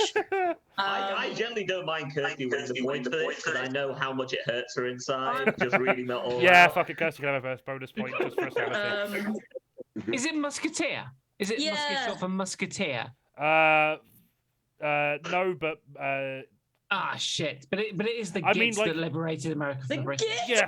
Yeah, So right. Laura, you've got the right answer. You just put extra letters on the end of it, so I'll give you that. Musk is short for Okay. musket. The guy that liberated America from the British. Okay. So the one gun, bit. sure So is. The gun. Is that the guy? yeah. Yeah. So I don't know what Sovereign or Copier Paperboys is. And Oh, it's Copy Paperboys is the best line in this whole thing. without the white curly wig and copious No, not copious. bugger. Copper pants. Pants is right. You're not even in okay. the team, but fuck it, yeah. Wig and curly No, coiled. it's such an out of place word for the rest of the Cherry. writing style. I'm trying to think of what kind of pants the founding fathers wore, and like I don't fucking know because I don't care. Cumbria. So it's not descriptive of the pants. It is an opinion of the pants. Cool. Crap Cool. pants. Yes. Cool. Oh, okay. They definitely weren't cool. I love the idea of this fucking free speech prick being like, yeah, let's bring back like silk jodhpurs or whatever the fuck it was. Like, let's bring back bloomers for men, which I am dead ass up for, but like, not if this prick is into it. Yeah. I'm getting real sort of come down with me vibes because it's like, well done, Kirstie. I hope you're proud of yourself. What a sad little answer. I like how Andrew said this makes more sense now than it did originally, and like it literally fucking does. Like Yeah. I prefer this version. Yeah. Fab. And like I just want it on record. I hate this man and everyone who agrees with him. Like, get in the fire with the landlords. I did Like- the wrong one. Hang on. Like, I'm genuinely wound up at not even seeing the real version of this. That I might take my hoodie off because I'm getting a bit flustered. Like, I'm so fucking mad. I hate this planet. I hate it so much. All right. Yep. So that is pretty much the answer. Yeah. This is some bloke called Joey, who now has a verified tick, but not because he's famous. That's the other one. Yeah. Who thought that Elon Musk? Johnny... Yeah. There we go. Would be, yeah. Oh yeah. Yeah. He's really Yeah. flustered. I realized I did that like 30 seconds ago. Oh, okay. But then I corrected it. It's just come up on my yeah, screen yeah, now. 'cause there's a delay. I should have. Oh, thank God for that. I genuinely think of the MF. We'd missed it because it was a. No, word. MF is yeah. Okay. So like this guy is paying to not have the character limit as well, and still just types like a dickhead. Yeah, like. This is some bloke called Joey for that Elon Musk wasn't having his ass eaten hard enough and decided not only to pay him $8 a month for the validation, but also defend him for objectively terrible business decisions. Heck, I need the money more than him. Give me $4 a month, and I will just give you a blue sticker, kiss you on the forehead, and tell you that people making fun of you are just jealous, and you're my precious little naive political commentator, and I'll protect you from the evil leftists trying to unfreedom your precious little speeches. Who's the good little Republican simp? Yes, you are. I don't know what I'm going into now. Can I check, Johnny? Is that an offer for everyone or just Joey? Because that seems like a really good business opportunity. Yeah, no, fuck it. If anyone wants to give me $4 a month, I will do that every month. Except I won't call you a little Republican simp unless that's what you're into. And fuck it, I'll do it. So at the end of that round, I will give Kirsty a bonus point, just so you can't say that I didn't. And then around Kirsty's team are on 11 points, and Ample's team are on 7 points. I'm a word nerd. This is one of the rounds that like I consistently get, just because even if I don't know the story, I can guess the words pretty well, and like no one else does it as quickly as I do. And you feed them the answers and still give them the points. Yeah. I'm cancelling you in the cancelling round. Well, that is convenient because that is what our next round is. Our next round is all about doing what we leftists do best, destroying our enemies by moaning about them on the internet. Each of our panel are going to nominate a person, place, thing, or concept to cancel. At the end of that round, we'll open up a poll for you, the viewers, to vote on who you want to cancel. And at the end of that, nothing will happen because cancel culture is a myth. Right, who are we going to start with? Let's start with AMARPAL actually. To see if he's going to cancel Kirstie again. Well, okay. So here's the problem. The first time I came on here, I caused a bit of controversy. I decided to cancel my 3-year-old daughter. Surprisingly won that round. A lot of people hate children apparently. And then I was like, you know what? I'll go less controversial. And I tried to cancel Kirstie last month. Surprisingly, didn't go down well. But being the omnipotent person she is, I thought, you know what? I'm going to go for something less controversial. I'm generally going to try and cancel Jonny this session. Go on. So here we go. Last roll of the dice. So I was in Manchester, as I mentioned earlier, like doing 2 nights emceeing down there. I was lost alone in the big scary city in the seedy area called the Northern Quarter. It's surrounded by free thinkers, liberals, LGBTQI plus people, and generally pleasant folk, something I'm not used to in Bradford. I was very worried, a long way from home. I'm not insecure. You can tell from my cool ass hat. I'm fine anywhere I go. So I was like, "Oh, Jonny, would you like to meet for a drink?" And Jonny said they were broke, which I don't understand because Blizzard secretly is backed by Elon Musk and makes a ton of money anywhere they go. Fucking clearly. Exactly. Without Jonny's presence to guide me through this liberal archetype, I was accosted by a local Hindu. I went into an Irish bar, minding my own business, drinking alone and listening to podcasts, you know, like any father does when they escape their family. And they liked my mohawk. They dragged me onto the dance floor and immediately started making me dance with them to C'est La Vie, a song I secretly danced to on my own, but not surrounded by a group of drunken Hindus. Cut to me immediately, doing an Irish jig surrounded by denim, screaming, "Jonny, where are you? Please help me." To which I was then accosted by 5 Manchester Johnnies, all less free-thinking than this Jonny is. So on that basis, the fact that I was given a very rough time in Manchester, and it's my last chance saloon, fuck Jonny, get them out. Yeah, I mean, after listening to your story, I'm even glad I didn't go, to be honest. So that's fair. Okay. Annoyingly, I'm going to have to put that to the final 3 because otherwise I'll be accused of corruption. Well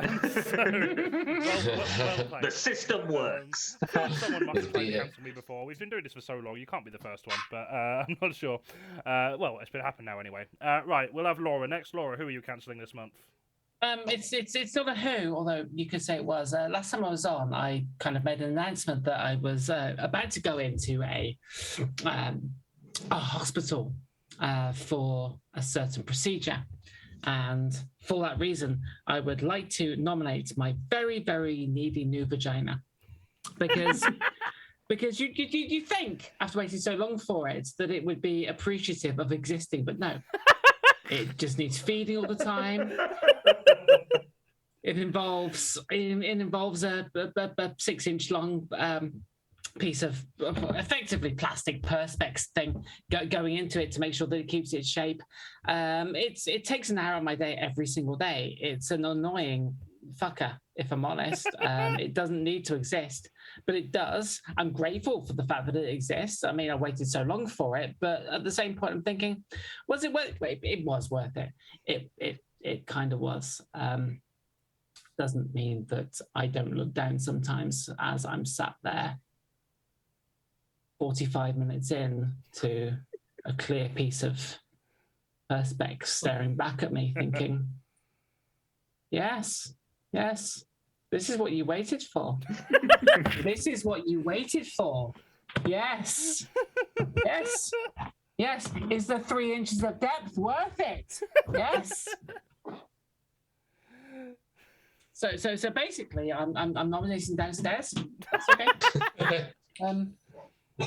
Yeah. What a strong start to the round. Fucking Who do I want to cancel more, myself or Laura's vagina? Oh, wonderful. Thanks very much, Laura. And also, this is the first time you've been on the stream since that, I think. So, No congrats. No congrats. It's a fucking pain in the ass. Jesus Christ, it's like having a cat, which I also have. Obligatory pussy joke, moving on. Right. We'll have Jake Pickford next. In fact, no, we'll have Jake Donaldson next, because that's on AMARPAL's team. So, Jake Donaldson, who are you cancelling this month? I would like to cancel live music, specifically metal gigs, because on Saturday night I went out to a heavy metal concert, which you can already tell that I don't fit in at those because I've called it a concert. But I thought I was quite cool, right? I'm 29 years old, turn 30 in a couple of months' time. I thought I was still quite cool and young and happening. Until I went to this heavy metal gig, and I didn't fit in at all. I felt so awkward. I went with my girlfriend, and at one point she had to point out to me that it wasn't very cool that I'd taken off my leather jacket and then tied it around my waist like I was a child taking his jumper off in school because I'd gotten a bit hot. And then there was a moment where I realised I really didn't fit in because I went to the bar, then purchased and then started to eat a packet of scampi fries in a mosh pit. Apparently, that's not the done thing. I don't see a problem with it. There was jostling involved. One of the scampi fries fell on the floor. I nearly picked it up and ate it. Then I realised that I was in a metal club and that's probably not safe. But I want to cancel because it's made me. This is the closest I've come to getting old and becoming a conservative. Because as I have realised that I'm not cool enough to go to metal gigs anymore, I then now want all metal gigs to be cancelled on that basis. Oh, amazing! Thanks very much. I tell you what, though, Jake, the smell of scampi fries, surprisingly, the nicest smell in a mosh pit. Yeah, that's true. And the thing about being visually impaired is that my sense of smell is much greater than everybody else's. So it doesn't work like that. That's bullshit. Oh, don't use that one on me.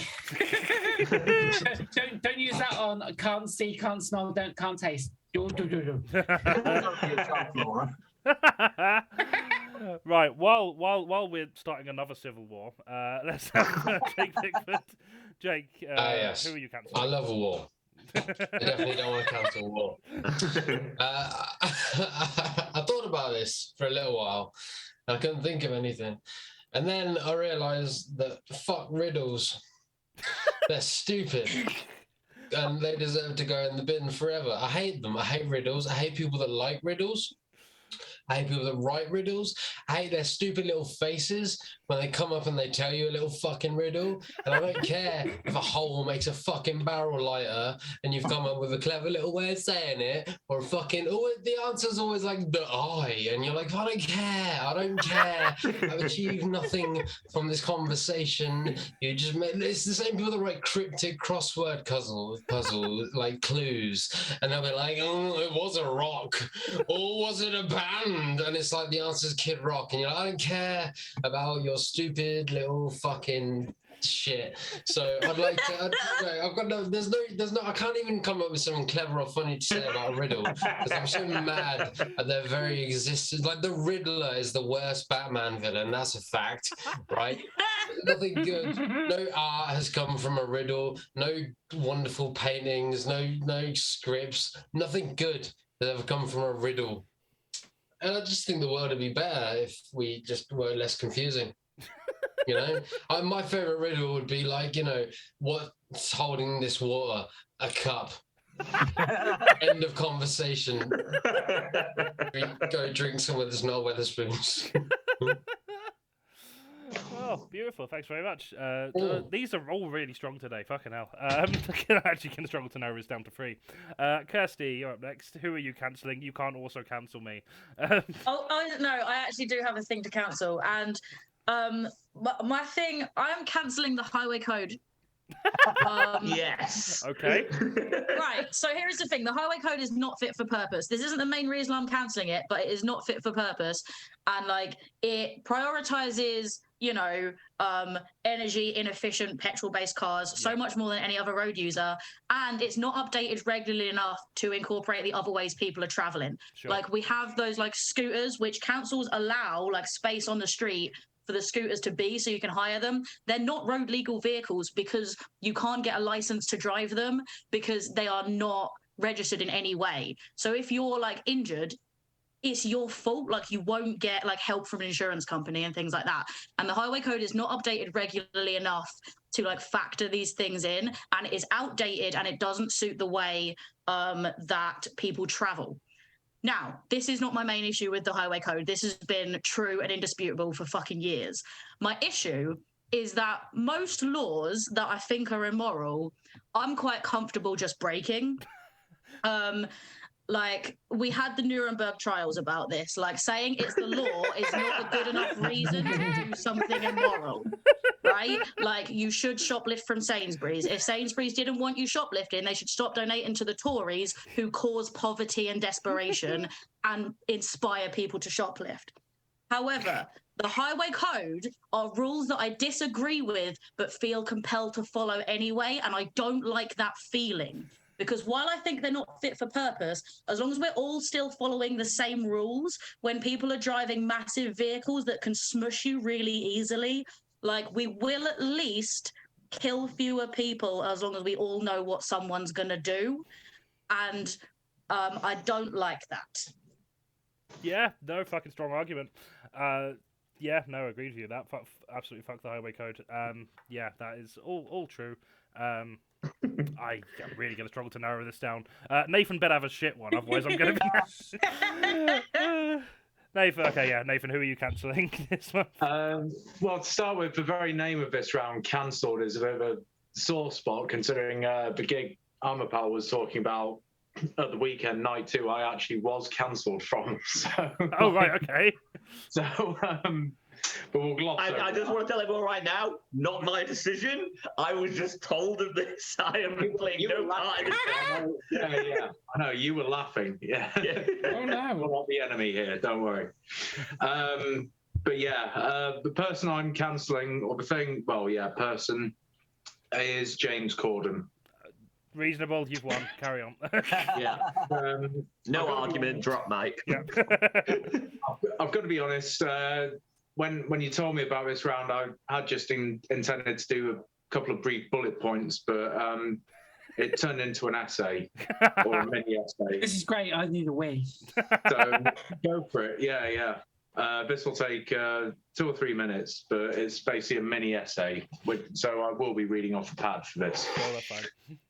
I read a tweet from someone yesterday that said there's something deeply evil about James Corden. I don't think he has a soul. And they do say that laughter is the language of the soul. So considering that there's seldom any genuine laughter when James Corden's around, I think there might be something in that theory. Where do I even begin with this fucking hack? There was this YouTube video made by a guy who briefly worked with him as a director on League of Their Own. And he was talking about how Corden was an absolute arsehole to the program staff, including a bit where he lambasted one of the writers for giving him a joke to read out for the show. And he said, "This isn't funny, change it." Now, can you imagine being told that your joke isn't funny by James Corden? That must be a bit like being told that you're a lousy father by Marvin Gaye's dad. Of course, not that Corden needs people to actively write jokes for him. as he routinely steals jokes from proper comedians without asking. But being a so-called comedian himself, you'd expect his delivery of a joke he's stolen to be at least half as good as the original.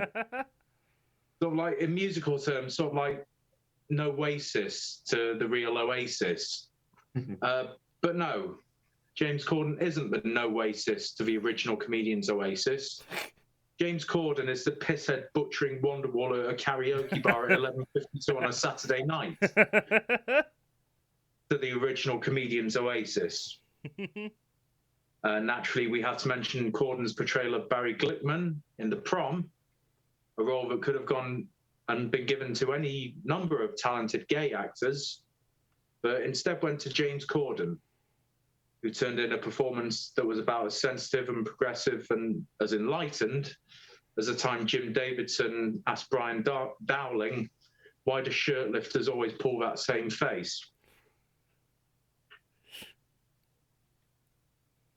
The only thing I have to say in Corden's defense is he was one of the few celebrities, well, the many celebrities actually, to speak out against the overturning of Roe versus Wade in the United States last year. And I found his testimony to be more powerful than most of the celebrities who spoke out about it, because I can't think of a more powerful advert for abortion.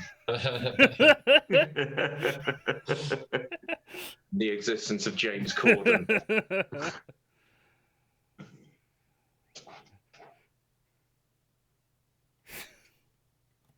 Fucking brilliant, yeah. Oh, and another add-on. To anyone in the chat, if you don't vote for that, I'll assume you like James Corden and judge you accordingly. Accordingly. To be fair, I think anyone watching this show likes James Corden. to be fair, I'd vote for it. For the time it took, I had 2 weeks. Hey. Amazing. Right, it's going to be hard to narrow this down. I am not going to include metal gigs because, as Kirstie said, I think most of the problem was about you, and I think you need some therapy about that, rather than metal gigs itself. I'm not going to include Laura's vagina because I feel like if everyone votes to cancel Laura's vagina, that is a hate crime. I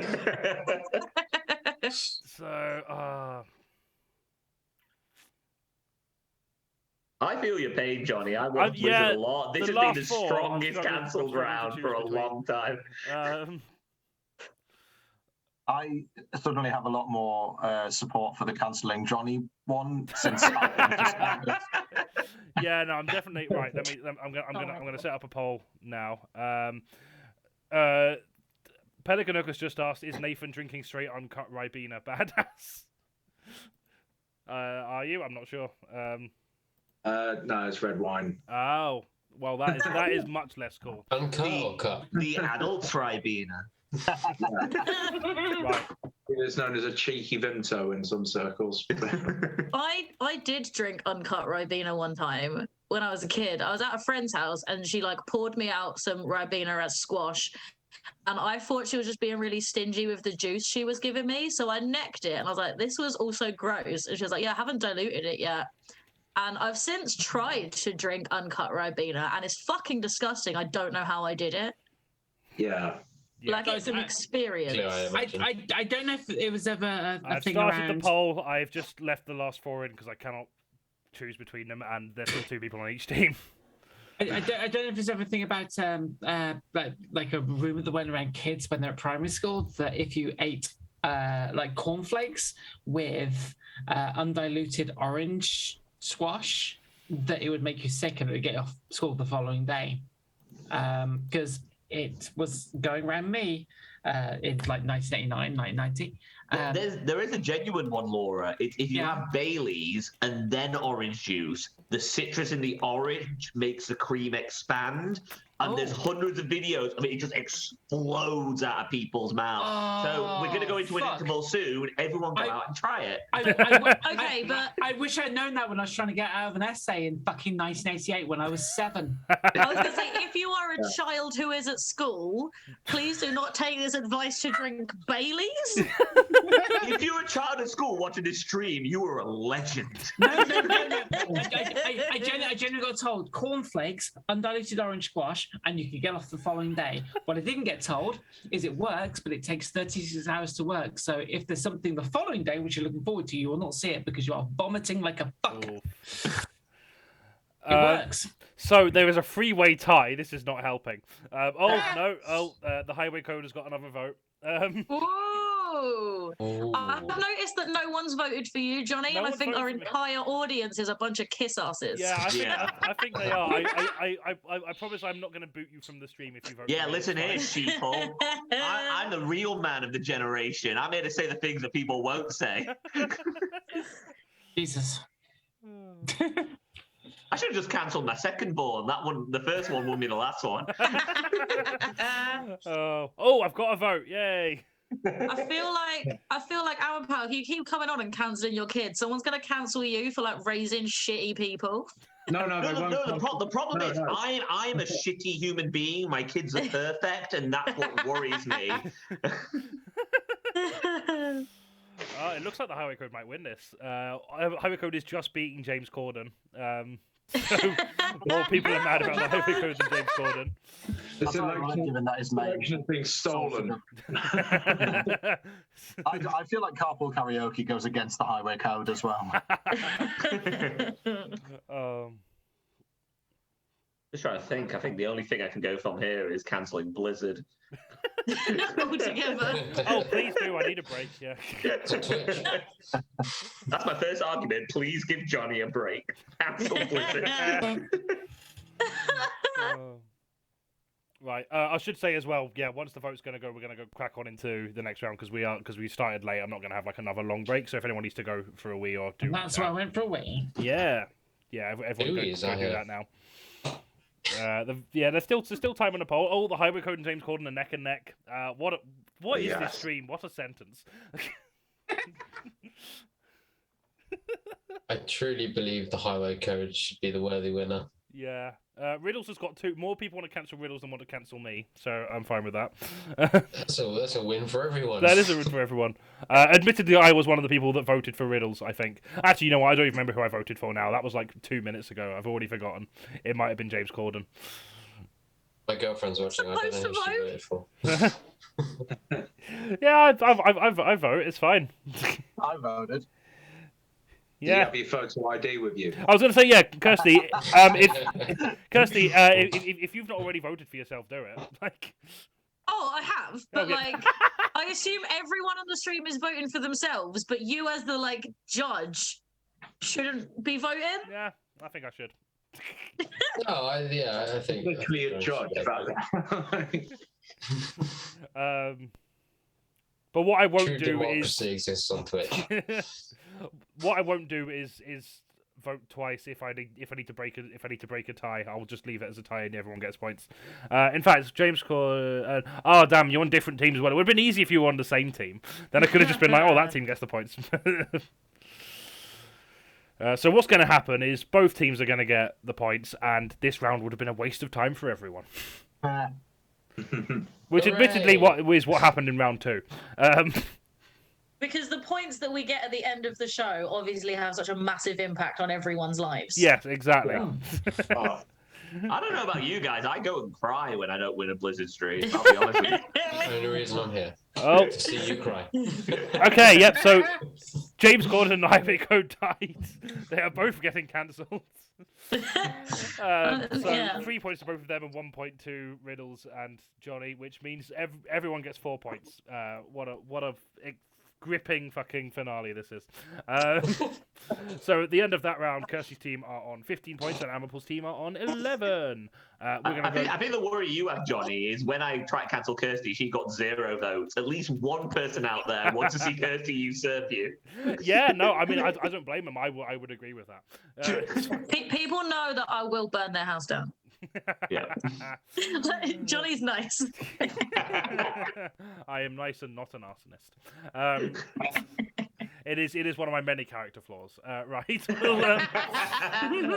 Okay, we've all had a good laugh, but it's important to use our platform of, like, I don't know, 17 viewers to host proper political discourse so we can all be aware of the issues and ensure that our engagement with democracy is as informed as it is shaped by media bias and corruption. Today we are joined by 6 political figures and constituents to discuss former Labour leader Jeremy Corbyn and whether he should be allowed to stand as a Labour MP in his constituency in the next general election. So thank you all for joining. We are joined by AMARPAL SINGH, who is portraying a concerned pensioner. Give me a second, I'll get into character. Where did AMARPAL go and where did that concern pension? Kirstie Summers, who is portraying a local anarchist. I love that we're just getting you're just wearing that over your actual hat. Brilliant. So Keir Starmer was portrayed by Jake Donaldson. I've got the hairline. Jeremy Corbyn is portrayed by Jake Pickford. Oh, fantastic. Tony Blair is portrayed by Nathan VIRICA. Yeah, fair. Yeah, very similar to Tony Blair, disappeared. Yep. And Rupert Murdoch as portrayed by Laura Monmouth. Wait, what? wait, Okay, who? so- Sorry? Rupert Murdoch. Rupert Murdoch? Yeah. Rupert Murdoch was not down on my list. Oh, who was down on your list? The ghost of Clement Attlee. Oh. Yeah. Oh, I must have changed it wrong. Yeah, that's fine. Yeah, you can be that character. Fuck for that. So, hang on. Yes, no, Who? you're right. Wait, What I did I've is, never seen the ghost of Clement Attlee and Rupert Murdoch in the same room together. Hang on. No. This is important. Who did you just say? That I'm playing? You are the ghost of Clement Attlee. Oh, fuck. Oh, Jesus Christ. Hang on. That's the goat of Clement Hang on, no. Attlee, not- It's goat. Jake, Oh, joke of the day. shit. I'm going to correct that now. Apologies. Yeah, I made an amendment on the guest one, but not the host one, so I forgot that I changed Murdoch. Oh, this is embarrassing. Okay.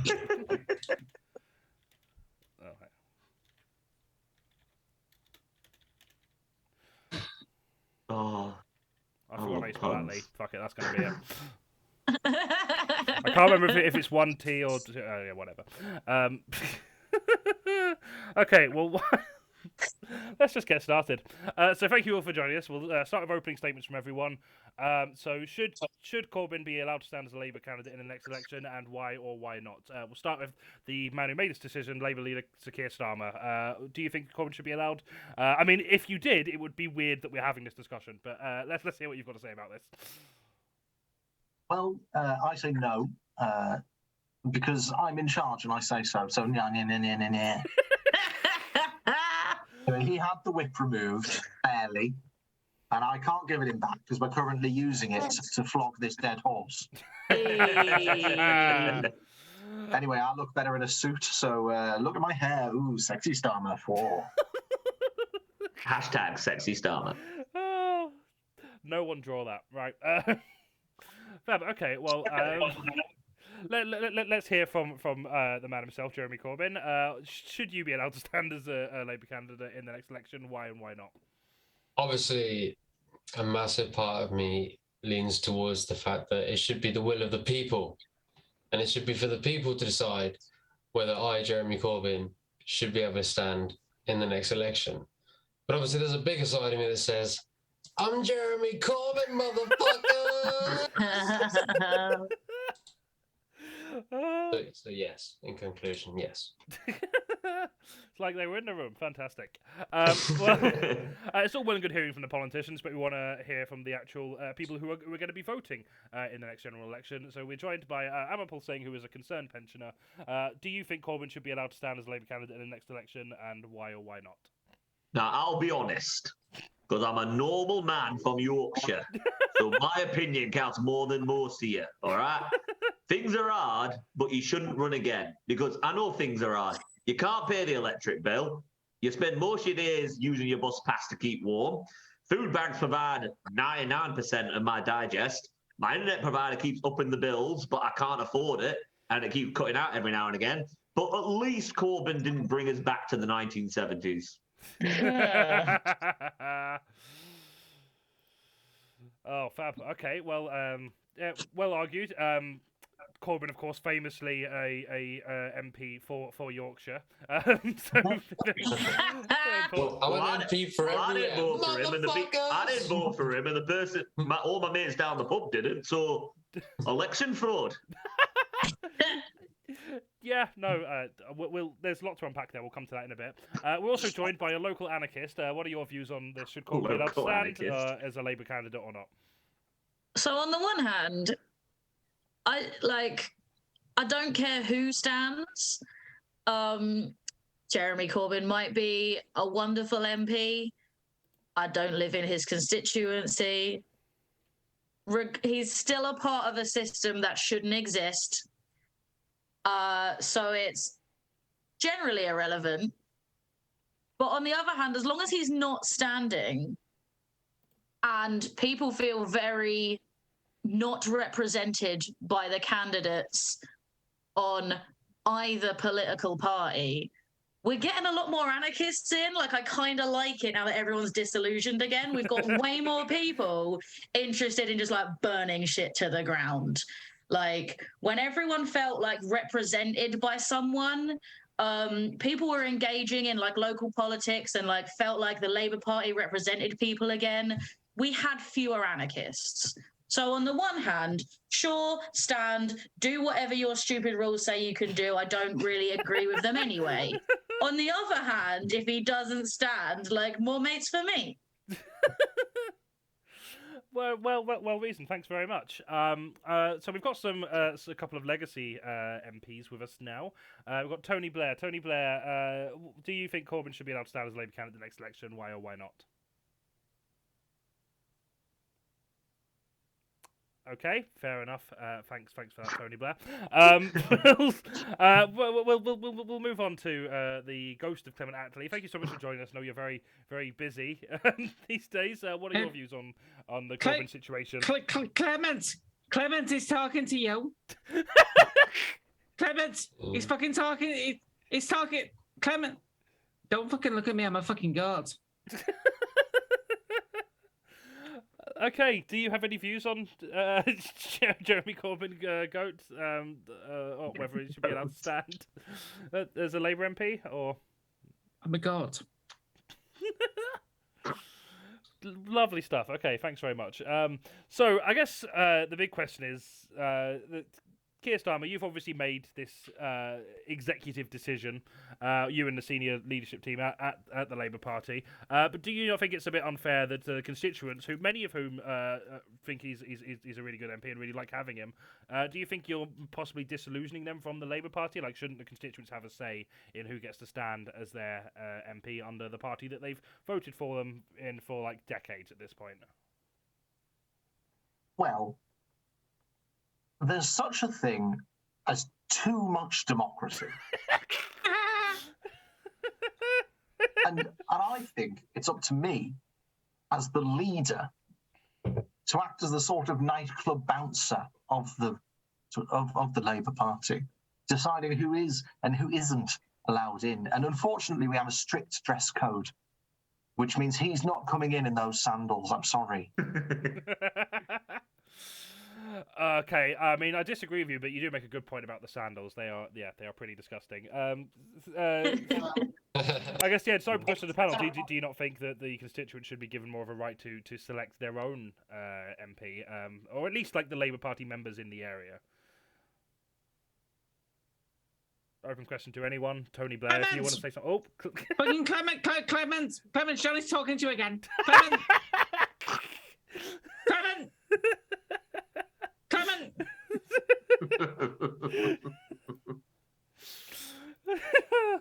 I don't think he hears us.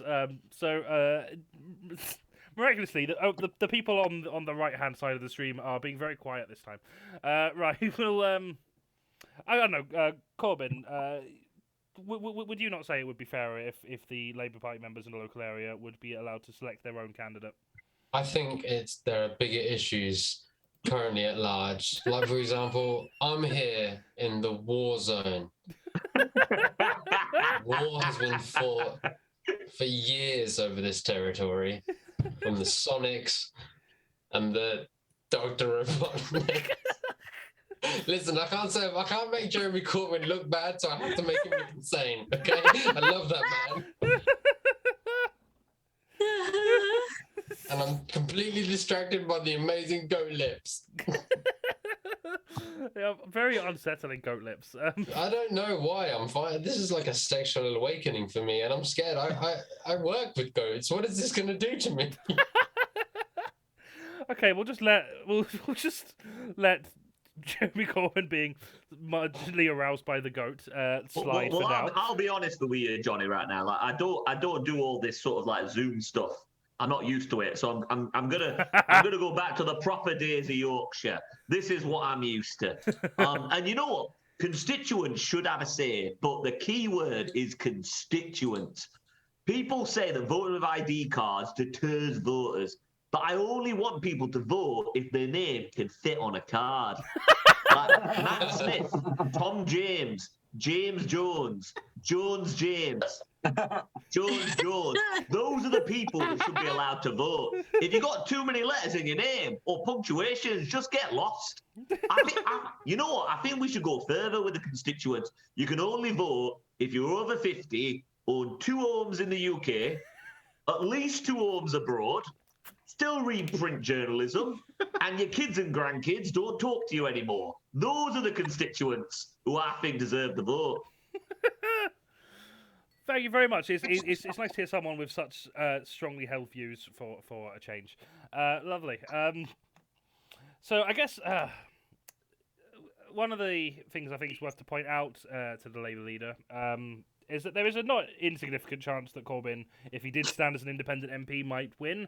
Are you not worried that might harm Labour's chances in the next election? I mean, what if Labour lose the election by literally 1 seat? You're gonna feel pretty embarrassed at that point, aren't you? What do you think? What is that a concern for you? Well, firstly, thank you for your question, Johnny.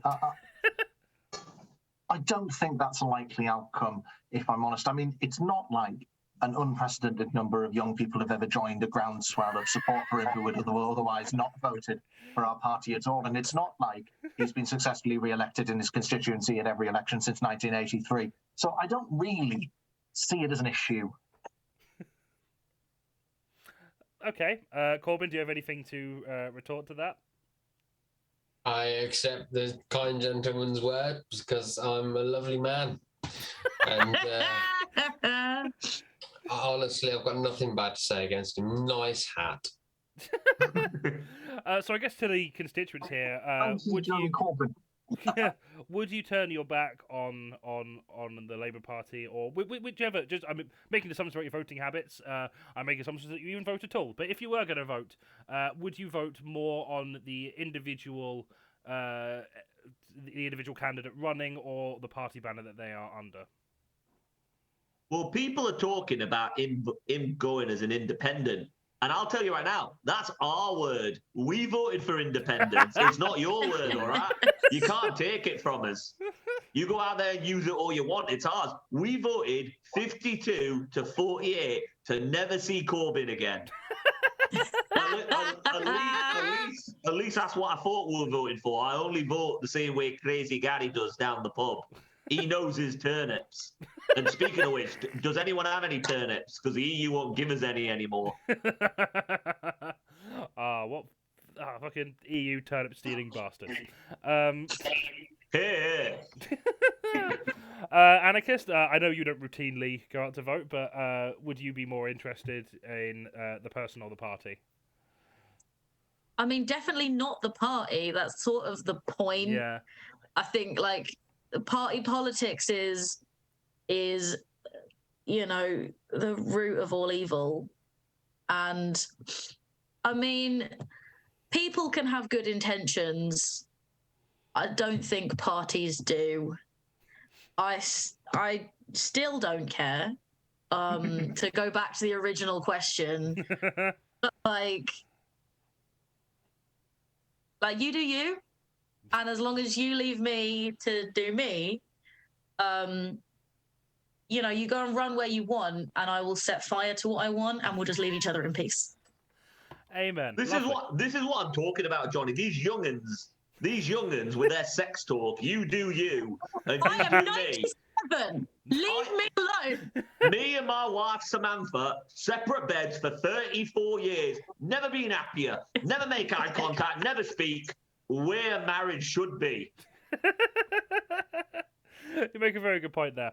Okay, well, I think we'll probably have to wrap up this debate soon. But I guess question is that who would you replace Jeremy Corbyn with as the candidate who you think could reasonably challenge or even defeat him in the election? Would he stand as an independent? Open to the panel. Well, I believe that really the only viable option to replace him is probably me. I will not stop until I am the MP for every constituency in the country. Islington North, Sunderland, Thanet South, Barnsley, Armageddon, baby.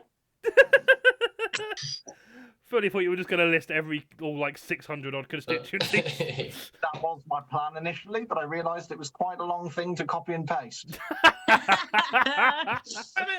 Clement, and you're glad that Jake didn't try to show off.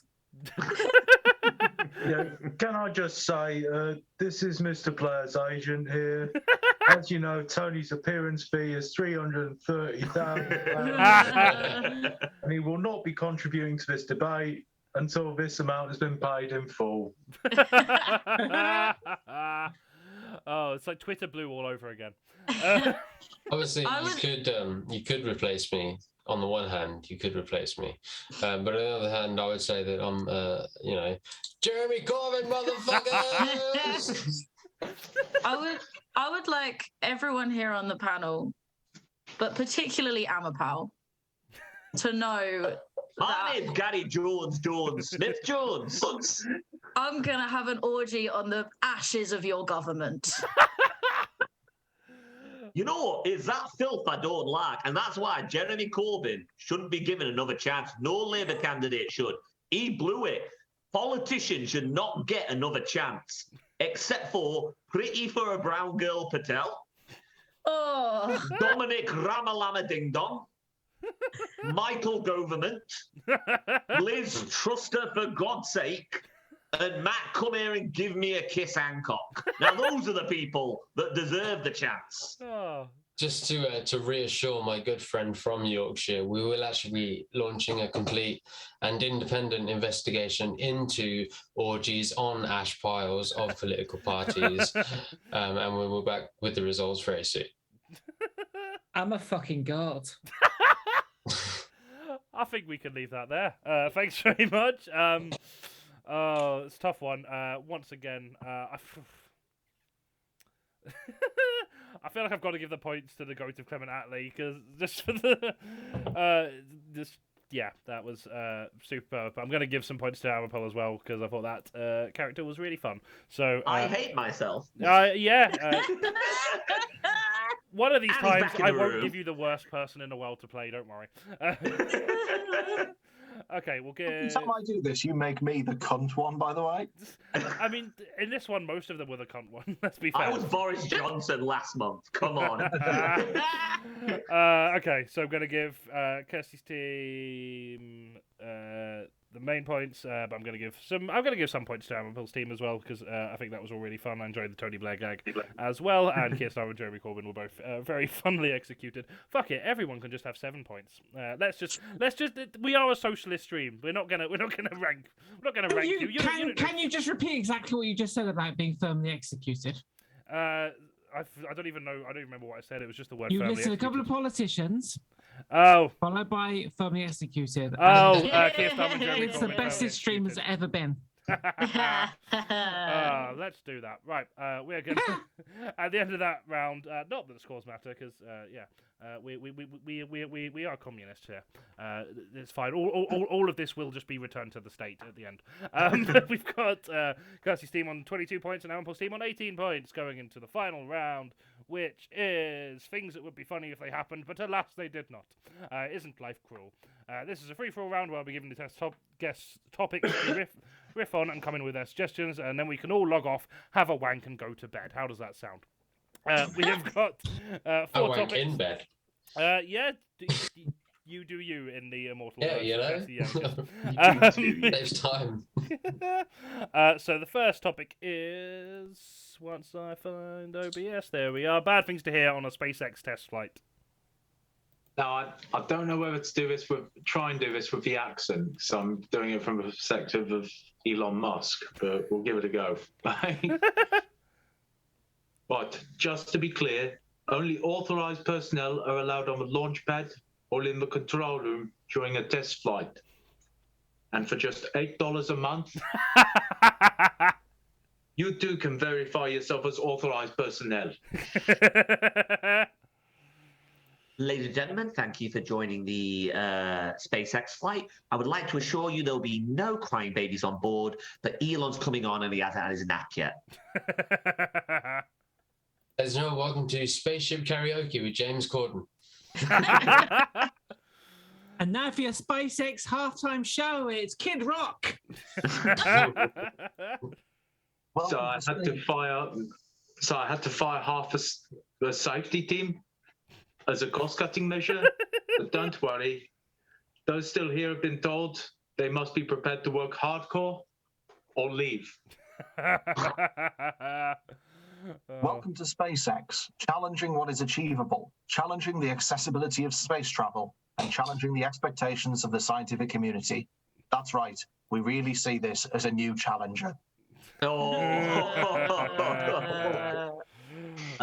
SpaceX rocket is really good for the environment. It's fueled 100% by racist tweets.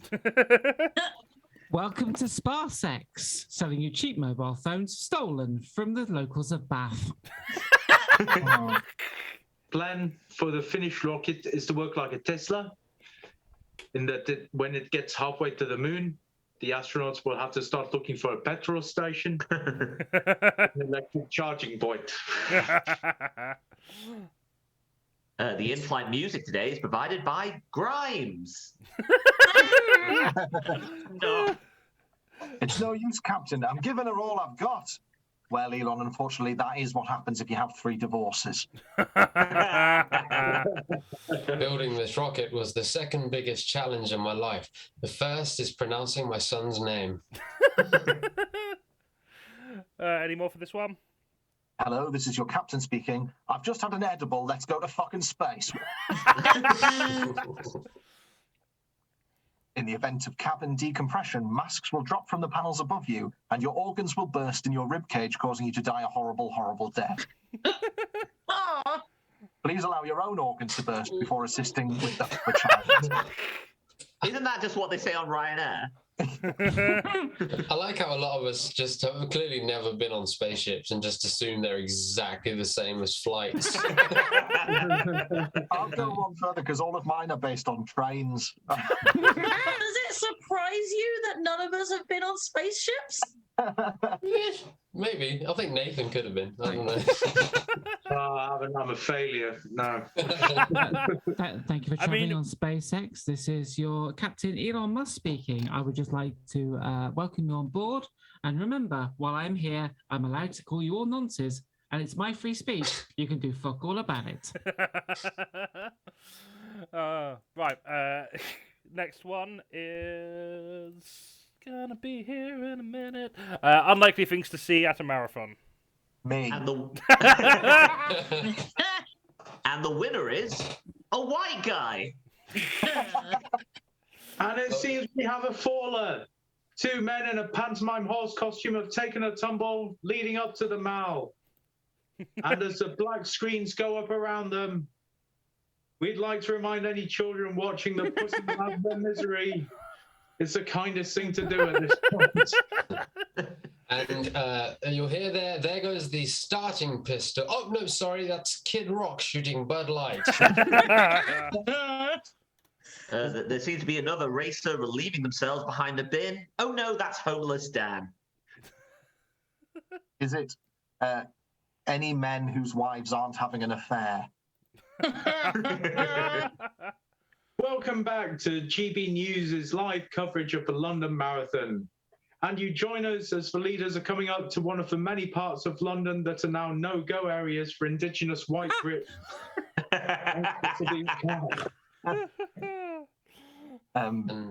Unlikely things to see at a marathon. Is it the reanimated corpse of late 90s R&B sensation Aaliyah?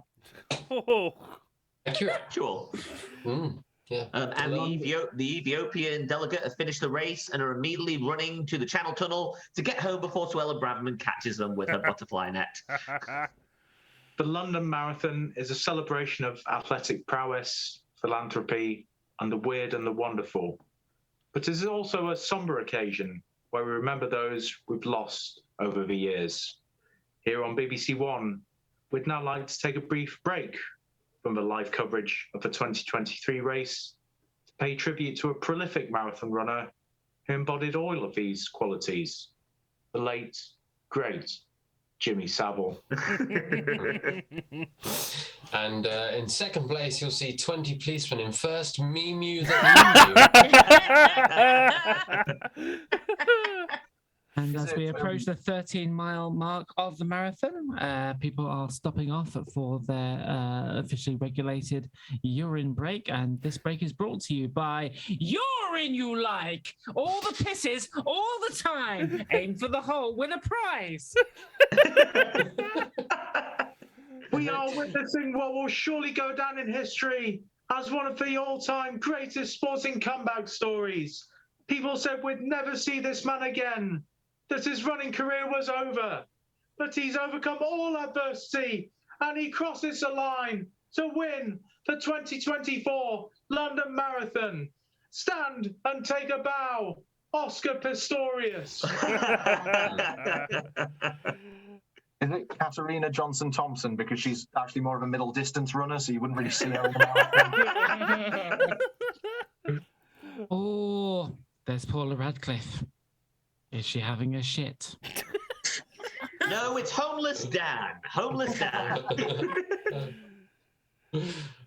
Okay, any more for that one?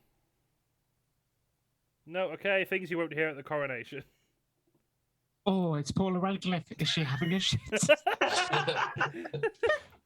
And the whole evening today has been powered by kinetic energy by Diana rolling in her grave. Camilla, darling, Channel 5 is showing the Emoji Movie. Did you remember to set it to record? There they are, the crown jewels in all their splendour. The king really should have checked his flies before the ceremony. Good morning, Your Majesty. I'm Chief Inspector Groblar, and this is Constable Hopkins. I'm afraid we've had reports from a number of former colonies that these crown jewels are stolen, sir. Would you mind coming down the station with us to answer a few questions? Also, do you know where we might find a Mr. British Museum, sir? And now we see Prince Charles approaching the throne. Oh no, he's turned around. He's running now. He spotted Liz Truss. And it's been amazing work by the metalsmiths who've amazingly been able to extend the diameter of the crown to fit nicely on Charles's ears. Mikey, I tell you what, Kate, after the penetrative pounding you gave me last night, I'm sure glad I get to spend a few hours standing up today. And now we'll hear the official coronation music as played by the Royal Philharmonic Orchestra. Do, do, do, do, do, do.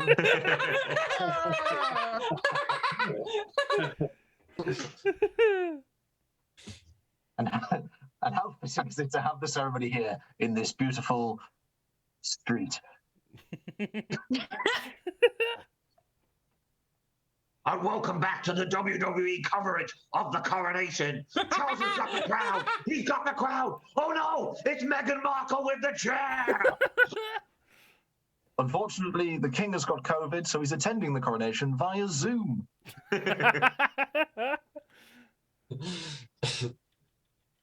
welcome back to Royals and Cars getting coronations. What's the deal with that?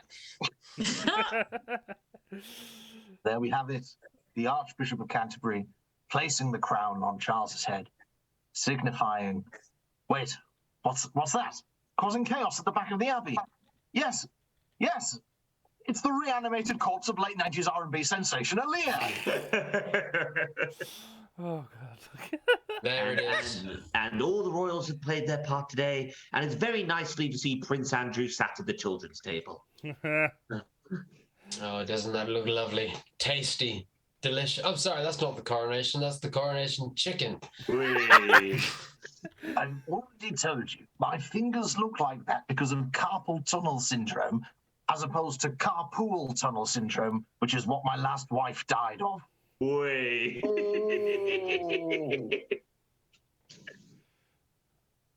Bless her. Any more for that one? Is it just someone saying, it's quite tasteful, actually?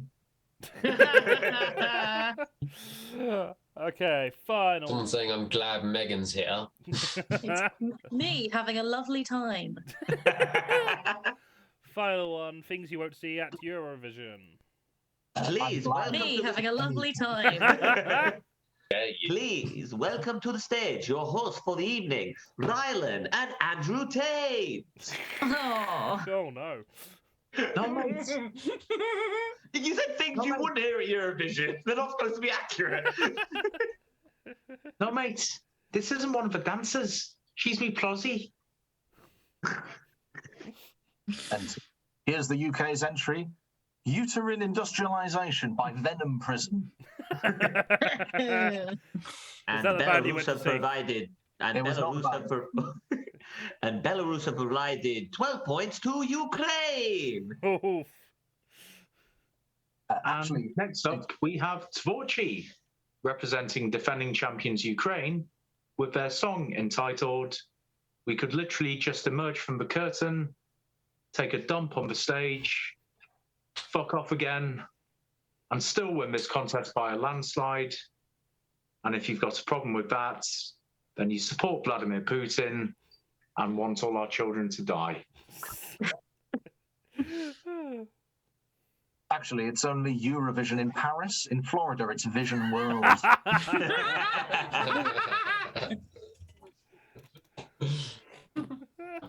And there has been an urgent stage change as Russia has arrived and annexed the runway.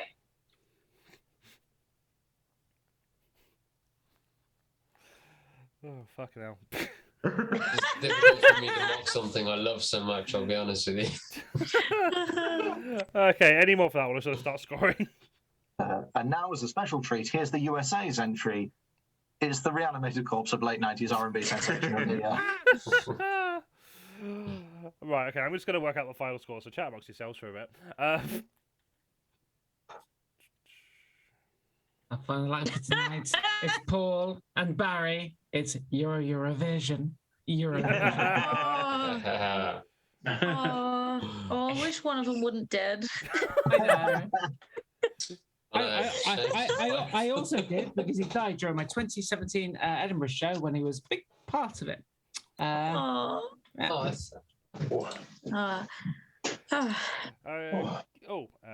let me get... Oh yeah, I'm doing OBS. I was about to just send them to Sam. She would have no idea. I'll just send Sam a couple of random numbers. Go, what the fuck are you talking about? It's like Sam won't do anything. She'll just like text one of us congratulations and the other one condolences and then get on with her night. And you'll be sitting there like, when are they appearing on the screen? Okie dokie. Well, so before I announce the final scores, thanks to everyone for watching. Thanks to all the acts, and I was about to say thanks to the. I'm used to just saying thanks for the venue, but like I'm not thanking Jeff Bezos. Fuck that. We're definitely making more money for them than we do ourselves at this point.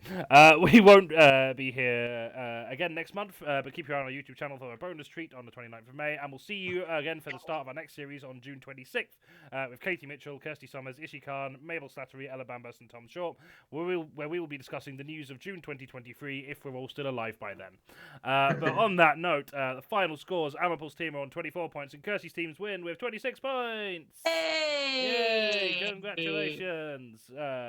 This is all. Holy shit, is that now 3 wins for me where I haven't been captain? If I'm the captain, I lose. I guess so, yeah. Oh, cool. I will let you unpack what that means. Right, thanks everyone. Oh god, the amount of fucking ads I have to see on my own damn show. Oh, that's fucking annoying, yeah. Right? Like, and I started right when you were talking about like Bezos getting more money than we do, and it's like I get up Twitch so that I can see how we're coming across and engage with the chat and stuff. And like there's an ad, and then if my internet like glitches out for a second, it reboots and there's another ad. And then it started doing that thing where the stream gets a bit smaller and an ad pops up at the bottom, and it's like I've got like 3 ad blocker extensions and none of them fucking work. Cancelling them next time. I was about to say that's your next cancel. Yeah, I was going to say preview for our next season. Yeah, thanks everyone for watching. We will see you in June. Well, actually, we'll see you on Monday, the 1st of May, to stream our birthday show that we recorded last week. And then we'll see you again. We're doing a bunch of streams in May. Right. Just not this We're doing a show. stream on Thursday. We are doing a stream on Thursday. Thanks for reminding me. I would have stream on Thursday. forgot about that. This is why Jonny should be cancelled and Kirsty eventually takes over. 100%. No, I agree with you. Fuck it. Next series, Kirstie's just taken over everything I do because I'm bad at it. Oh, please. I have enough work without having to do yours too. No. Yeah, no, 100%. We're barely managing with 2 of us. We do. You could have easily come in and gone like, Jonny, you're amazing. Stick with this. Everyone loves you. Because you're like, I'm too busy for your shit. No, 100%. Fair, Jonny is also too busy for my shit. Like we are just too busy. Yeah. The poster for Thursday stream says May. Does it? Oh, that's of course it does. Of course it does. Why wouldn't it? But yeah, we're doing a stream on Thursday. We are. I was going to say debuting, but it's actually already out because we were going to debut it, but then we didn't. But we are showcasing. Had a lot on this month. We've had a fucking lot on this month. We are showcasing. I do not have the title in front of me, but it's a Scar tribute to the music of Final Fantasy VII from a bunch of different cool Scar bands, many of whom are featured on Blizzard playlists, doing non-Final Fantasy VII songs. It sounds like it's going to be a lot of fun. That's on Thursday at 8 p.m. And yeah, we're going to be joined by. I'll let Kirstie say you've been the one who's actually organised it. So we don't know yet. So basically, So Chris at Scarpunk International, who is an angel, has said he will come by. But he is getting back off a tour with Hans Gruber and the Diehards that day. Yeah. But he has also reached out to like all of the Scar bands involved, and whoever is like in a time zone that can work will come by, and we'll know before Thursday because we have to tell Sam. Yeah. But I don't know now. I'm still waiting to hear back, so it's going to be a surprise. Which of the bands is going to be involved, and like worst case scenario. And none of the bands are available. Me and Jonny are just going to talk about what we think about the songs. Yeah. But they're fucking dope. And come and join us to listen to some Final Fantasy themed Scar, because like what isn't wicked about that? Yeah. Oh, my favourite thing about this is Ian Lane actually messaged me like yesterday, being like, "Oh, is this the sort of thing you that you might like the day after we'd confirmed that we were live streaming it?" So I'm glad that we're very much on brand. Can I do a quick shout out, Jonny? You can, please do. Oh yeah, I'll put everyone's social in the chat before we leave, so you can all follow us. I'd just like to give a shout out to Toxicities, who are the System of a Down tribute band that I went to see on Saturday while I was eating scampi fries. They were very good, and I would recommend you go and see them. I'd like to give a little shout out as well, Jonny. Thank you so much, and thank Blizzard for putting on my work in progress for Brighton. It went really well. There were a lot of people there that said, yeah, we saw the stuff that Blizzard were putting, and that's why they turned up. Oh, fantastic. Went really well, which makes me even more worried, because the best thing that could happen is it went terrible, and I knew what to change. But because it went so well, I now need to work out how to maintain that level of energy. Yeah, this is one of my favourite things. We will end the stream in a moment. You can all fuck off. But one of my favourite things, we had Ed Roroff on the birthday show, and he did this bit that I'm not even going to try and explain, because it's one of those bits that you cannot explain without it sounding terrible, but it's the funniest thing I've ever seen. And he said, I did this at an open mic last week, and they just stared in stunned silence. So that's when I knew they would fucking love it here, and we did. So I love that. I love that. That's just what we are. Right. Thanks everyone for watching. I was looking to see if there's anyone worth raiding. There is not. Who is streaming at the minute? So we're just gonna end the stream. So thanks very much for coming by. See you for our next stream. Bye bye. Bye.